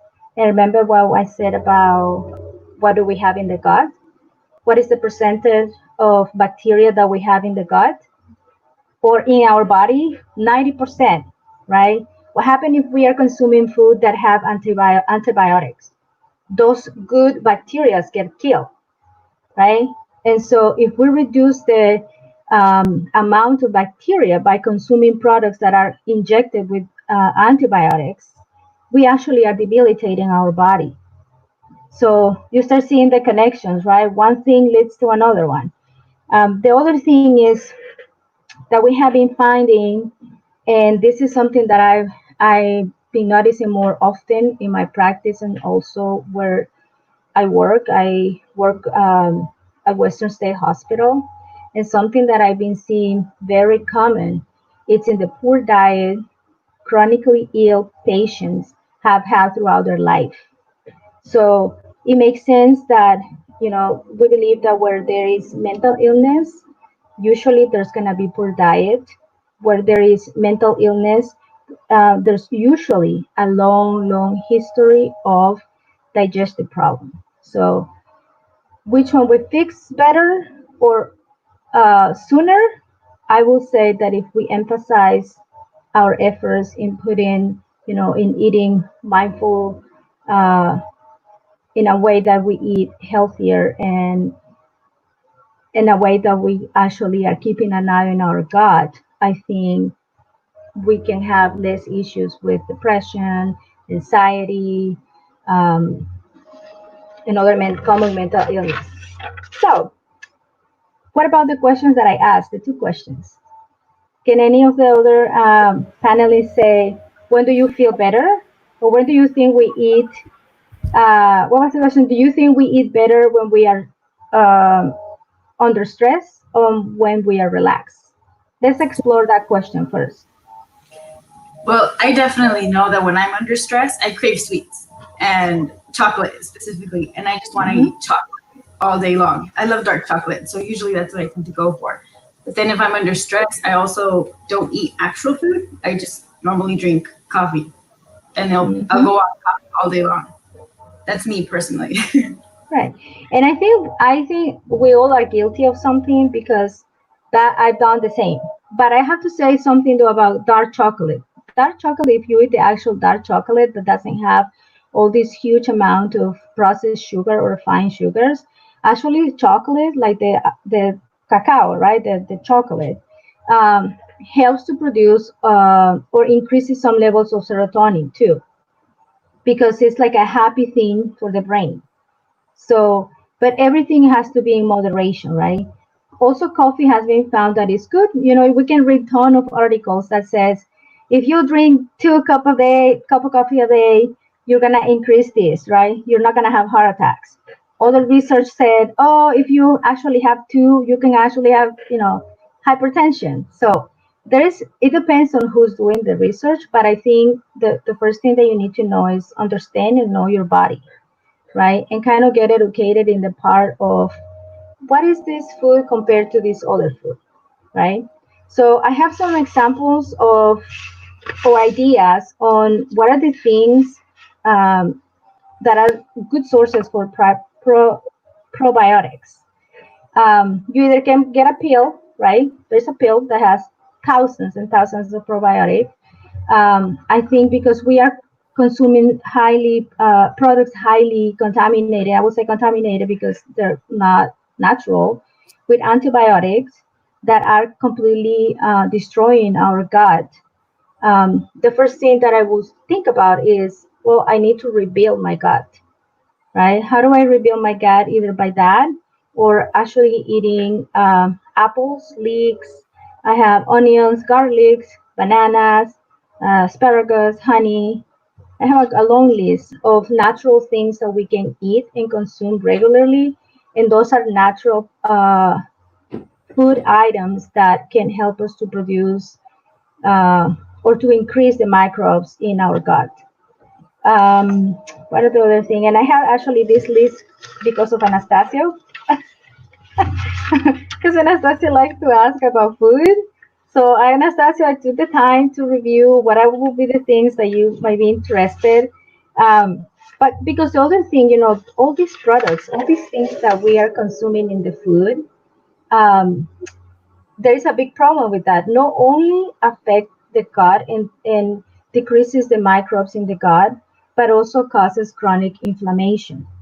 And so, if we have chronic inflammation, our body actually, what happens is that during digestion occurs something that is called, what is my note here? There is a blockage in one of the neurotransmitters. Um, all this chronic inflammation, what causes is it's an alteration on the neurotransmitters. And if we have our neurotransmitters blocked, these two brains are not communicating, right? The gut and the second brain and the first brain are not communicating, and we have seen that this situation increases again anxiety, depression, even PTSD. I'm reading a book about PTSD and digestion, and so this is interesting because we haven't seen digestion as that important as is happening today. And my experience working with children also is a big one. When I see, one of the first things I ask is, "Do you have breakfast today?" Right? Because it's noon, and I might have a kiddo having a meltdown, but nobody asks, "Do you eat today?" Don't you get grumpy when you haven't eaten anything? Or don't you get grumpy? I get grumpy, you know. And again, I choose, like Veronica was saying, then I choose the wrong food. I just choose something that is gonna satisfy the stressful moment that I'm going through instead of actually eating and feeding my body properly. Um, so this type of chronic inflammation, what happened? Some of the causes, right, that is causing the chronic inflammation in our body is not only the type of food that we're eating, but the stress, the physical inactivity. We as interpreters drive a lot. I noticed that when I was driving, I was just, eating really bad, and having not having the time between one appointment and another one, it was whatever, a piece of whatever. And so that's not really, food. Or stopping by a Starbucks or getting a grande, whatever the thing, full of sugar. And I was aware that it's full of sugar. And what I said is like, I need my sugar rush to make it, to get over the afternoon. And I think the beginning to, kind of like analyze all that is like, we make the choices, right? But we have to make those choices when we are aware of them, because otherwise we're gonna keep doing this and this without being aware.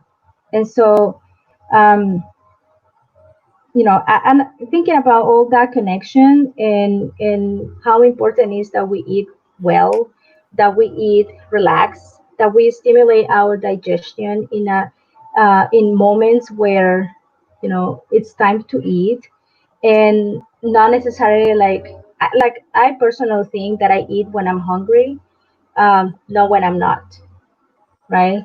It could be like it's noon, and just because everybody else is eating, my body, the needs of my body are different from other one. And so just think about what are the needs of your body, but also when you have that opportunity to feed your body with food that is gonna help to beat inflammation, that is gonna increase the microbes in your gut, and that also is going to help you to get rid of toxins, because all these things, toxins, stress, and that rush life that we all live every day is really causing more trouble in our mental health. One more thing about this is like vitamin D. We live in Washington, and we are vitamin D deficient in Washington because we don't have the sunshine.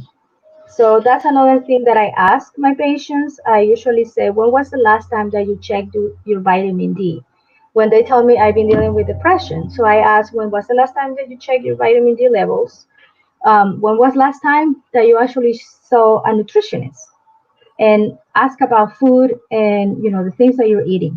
So all these things, even though they look like, well, you're not a nutritionist, but I'm like, no, but I can practice that along with mental health. So those things are together, right? And what other things I want to say? But mostly, or mainly, I want to emphasize in understanding how to rebuild our gut. The bacteria in the gut is good, and we want to keep it there, but we want to keep the good bacteria. Um, so yeah, that's what I have. Well, thank you, Pastor. I know everybody has something to react to. I could identify a lot with, gut health and mental health.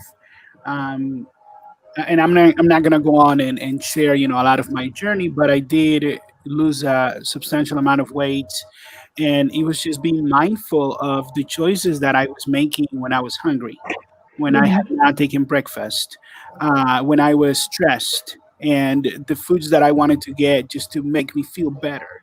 And so once I identified that, coupled with a couple of illnesses that I was going through because of bad food choices, that forced me to reconsider the relationship between what I eat and the way I feel emotionally, mentally. So thank you so much for that, guys. Yeah.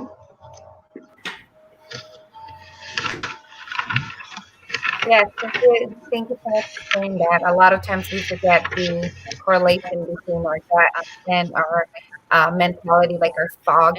Sometimes you're mentally fogged. We have a lot of fog in our mind because of it. But yeah, thank you. It was very informative. Thank you so much. You're Thank welcome. you for that. Thank you for everything, for all the information. A lot of the times we just, especially what we do, interpreters, we forget to eat. And like you said, we just go through drive-through and get whatever. And then later on, we're suffering from illness and we don't know what it is. And we're like, why am I suffering from this? Well, if you see what you eat, you will have the answer. So they said that we are what we eat. So we just have to pay attention on what's coming into our body. And then that's our answer. Thank you. Yeah.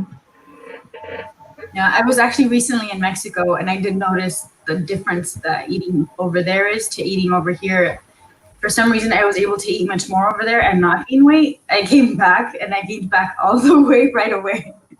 Yes, it's definitely quite a difference when the food's all natural, as you said, and you also think more clearly. That's right. Very, Anas- very interesting. Sorry, go ahead. oh no, I was like, Anastasio, any question about food? Wow. It's just such a broad subject, and you know that when we focus on just one aspect of it, it's like kind of like when I hear people, how can I focus on this part of my body just here? It's like, no, it's not that part of your body is not the problem. The part of the problem is what you do in the whole approach. So that little part of your body would get fixed if you focus on your entire health, and every aspect of your body starts becoming more healthy. So if we can relay that logic to our overall health, my opinion is, let's look back at the origins of what it is that you're doing. A lot of people here have been mentioning being mindful. Being mindful requires us to acknowledge ourselves, to kind of look at ourselves, at what we're doing, to be conscious of what we're thinking at every time. So when you're gonna go and just randomly pick something to eat, and you're not being mindful, you're not really looking at what you're looking to accomplish with that energy that you're putting in your body. So that requires some thinking beforehand. Why am I gonna go reach out and and make this decision. Why? So you got to think before you leap, and that's what kind of comes to my mind. With the communication, I was listening to everything you're saying. With the communication from your gut to your brain, the second brain, the vagus nerve, everything that happens there, the importance of the first line of defense, especially right now with this COVID situation. Our gut is our first line of defense, and our immune system are one of the most important ones, if I'm not mistaken. We have to feed the good wolf inside of us. We have to feed it so it can get strong, so it can defend us internally. And it's very important to get everything in working together, from the vitamin 3, vitamin D, going out there and getting some sun, or consuming foods with nutritional vitamin D, and every other vitamin out there. We need to be mindful and have a plan, just like everything else. You have a plan, you think about it, then there's an outcome. So I would say that in regards to all the information you gave us. Mm-hmm. Yeah, and like I said, once I'm hoping that I can put together like a full training. Once I have completed my certification, because I think it's important that we spread the word. And Juan was mentioning about weight management. I believe that this is important to have it, no as like looking skinny, right? Because that's not the purpose of, oh, we're gonna fit the model of what is being beautiful. But I think it's the beautiful, or the beauty that we have inside our bodies, right? And how we made that connection, being more connected to what's happening inside our body, and especially in the gut, and how we can eat that. Even having a ritual before each food, right? When you pause everything, I would recommend, don't eat on the go. Don't eat when you're driving, right? Because when you're eating and driving, you are trying to do two tasks at the same time, and on top of that, you're checking if your next appointment is still on, right? So, and then you're adding another task, and what's happening is you're actually, hold on, I just hear a sound. Do you hear that? Okay, okay. So I felt like if I was going to the ocean, I'm like, oh, I feel like this is mindful. I'm making a guided imaginary. But yeah, so keep in mind about, just using these two powerful, tools that we have. And these two powerful tools is connecting that part here with that part that it's in your stomach, which is actually in the intestines, right? The stomach only serves as a holder. It's the one that receives the food, but we process everything through the microbes that are in the intestine, especially in the large intestine. So that's why it's important that we keep these two powerful tools connected. But yes, indeed, like Anastasia mentioned, is like feeding your body is feeding your brain, and that's how I see it, right? If we feed our body properly, and Elena also mentions we are what we eat. So, and some people take offense on that, but in reality, it is, right? We are what we eat. If we want to feel good in our bodies or in our mind, we need to put the effort in eating better. And I know, it takes practice, and I know it takes discipline, because again, we live in a very go, go, go life.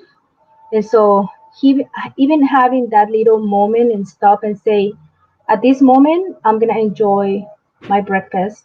And if somebody, I was uh, watching a podcast the other day, and I love this guy. He's from Spain, and he said that we have to select days and times to complain. So, and that has to apply for other people. So, if you're having your meal and someone in your family or whatever you are comes and complains to you, say, stop. I only receive complaints from 3 to 4 p.m. on Wednesdays. So I would like to say that for me, that's impossible. I have a toddler. She comes and complains constantly. right, that's understandable. But don't you think that makes sense? If we are like eating and someone is arguing with you, that stress is already in your food, right? And that stress is already in your gut. And that thing at the end is gonna give you a indigestion because you're not gonna enjoy it. And so I've been doing that with my family. And if my husband is complaining or something, I say, hold on, the complaints are accepted on Saturdays after 5. And so even for myself, I'm like, no, if I'm complaining, I have to, find the source of that complaint. So it's being mindful about what are we doing to get to where we want, right? Where we want to be. So I want to close my section with that. Just think about using your two powerful tools and make them friends, because there definitely needs to be in the same line, speaking the same language. And again, once I have my certification completed, I would like to put a training together and we go from there. Thank you, Pastora. Thank you. And thank you for all you do, guys. You're Thank welcome. you for being willing to participate with us. Thank you so much. All right, it's always fun having you. And next time, we hope to have another interesting subject. Thank you so much.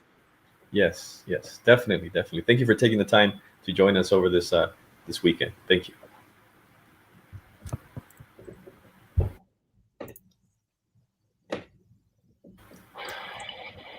Anastasia, go ahead. Yeah, here I was. I wanted to say something else about sugar, but hey, okay. You can't have it all. That's for the next segment. Tune in. We're going to talk about sugar. We're going to borrow sugar. We're going to not eat it. I don't know. So this is we're coming to the end of our podcast. This is the segment where we address our authorization cards, how you can help our cause, how you can help our movement. This is the way right here. It's going to come up on the screen real soon. And what you'll be seeing shortly is our authorization card. Some of you might be familiar with it. Those are some of our flyers there that we sent out a couple of weeks ago. Many of you have been receiving them and sending them back in, returning them to us. It's got prepaid postage, so you don't have to worry about that. We might just have to do this again soon and see how many more people are willing to send them back. We've been getting a great response thus far. But there's our card right there. You can see it at the end of the flyer right here. You fill it out, put your name and address, and whether or not you've covered an L&I assignment in the last year. Don't worry if you haven't. From now until the coming election, you'll be able to cover an L&I assignment either with our help or with the local opportunities available to you. But just go ahead and fill it out. Put the yes on the option here where it says DSHS or any other, L&I or any other organization or entity there that you work for, DSHS, DCYF, or any other one, private. But fill it out, send it to us. You can send it to us via email to our email. At this moment, I think it's independent L&I union at washingtoninterpreters.com. Hope that was correct. But either way, if you don't send it to that, you can always send it back to our individual emails or text them to us, mail it back in, however you can. But like I've said in the previous past, this is the way that you can help us at the moment to move our cause further. We have a vast amount of these already. We want to make sure that we have as many as we can. So we are still hoping to receive more. We're still hoping for people that are on the fence, haven't decided to go ahead and fill it out and continue supporting this movement, which is like I say all the time, your movement. These people that are here, our colleagues, we're all volunteering our time. We're all doing exactly what I believe you would do given the circumstances as well. So we welcome you to come and be part of this movement. Make sure that interpreters in the state of Washington have a separate voice that speaks for them and doesn't have anything to hide, doesn't push any special agenda, doesn't have any private agency working for them or representing them. We're all here as stakeholders. We respect and welcome everyone, whether you are an agency or not. You could be an independent interpreter. We want you here. We want everybody. We want to make the best decisions on your behalf and not limit you in any way. So thank you very much for tuning in again. Thank you. I hope that you tune in next time on our next podcast, and we have more interesting guests and information. We promise to keep you very well informed in regards to everything. So I believe I kind of covered that pretty well, right? Definitely. I'm glad my mic wasn't off, because then I would have been just blabbering. I'm pretty sure you would have told me that. We probably would have, but no, you're good. You're good. You girls want to add something before we go? Want to tell something to the audience? Go ahead, you girls. No, just thank everyone for being here a little bit over 2 hours. So hope to see you all of them soon, next maybe in 2 weeks. Thank you. Thank you. I think my colleagues pretty much covered everything, but thank you for being here with us again. And see you guys next time. Yeah. Yeah, Thank likewise. you. Thank you, guys. And we'll see you guys next time. Yes. Thank you, Pastora. Thank you, all of the guests we had here. We already thanked you, but we just wanted to say again, I know you're watching. Thank you so much. And thank you for maintaining your cool. And thank you guys for joining us in the chat. Those that are watching at home, and I know that many more people, we do have a high rate of views right after the podcast. We understand it's the weekend, but please review this information. And if you didn't get our flyer, get back to us. I already shared the links for our website, email address, our card. Let us know, and we'll keep you updated with the next steps for our movement. Yes. If I could just end with a little quote here, because we were talking about a healthy segment there. There's a quote that says, to change your body, you must first change your mind. We hope that we have influence in that change, not just within a health segment, but also with this labor movement that we have going on here. I hope we are able to change your mind and have you come over here with us. All right. Thank you, guys. You have a good rest of your weekend. Until the next one. Bye-bye. Thank you. Bye-bye.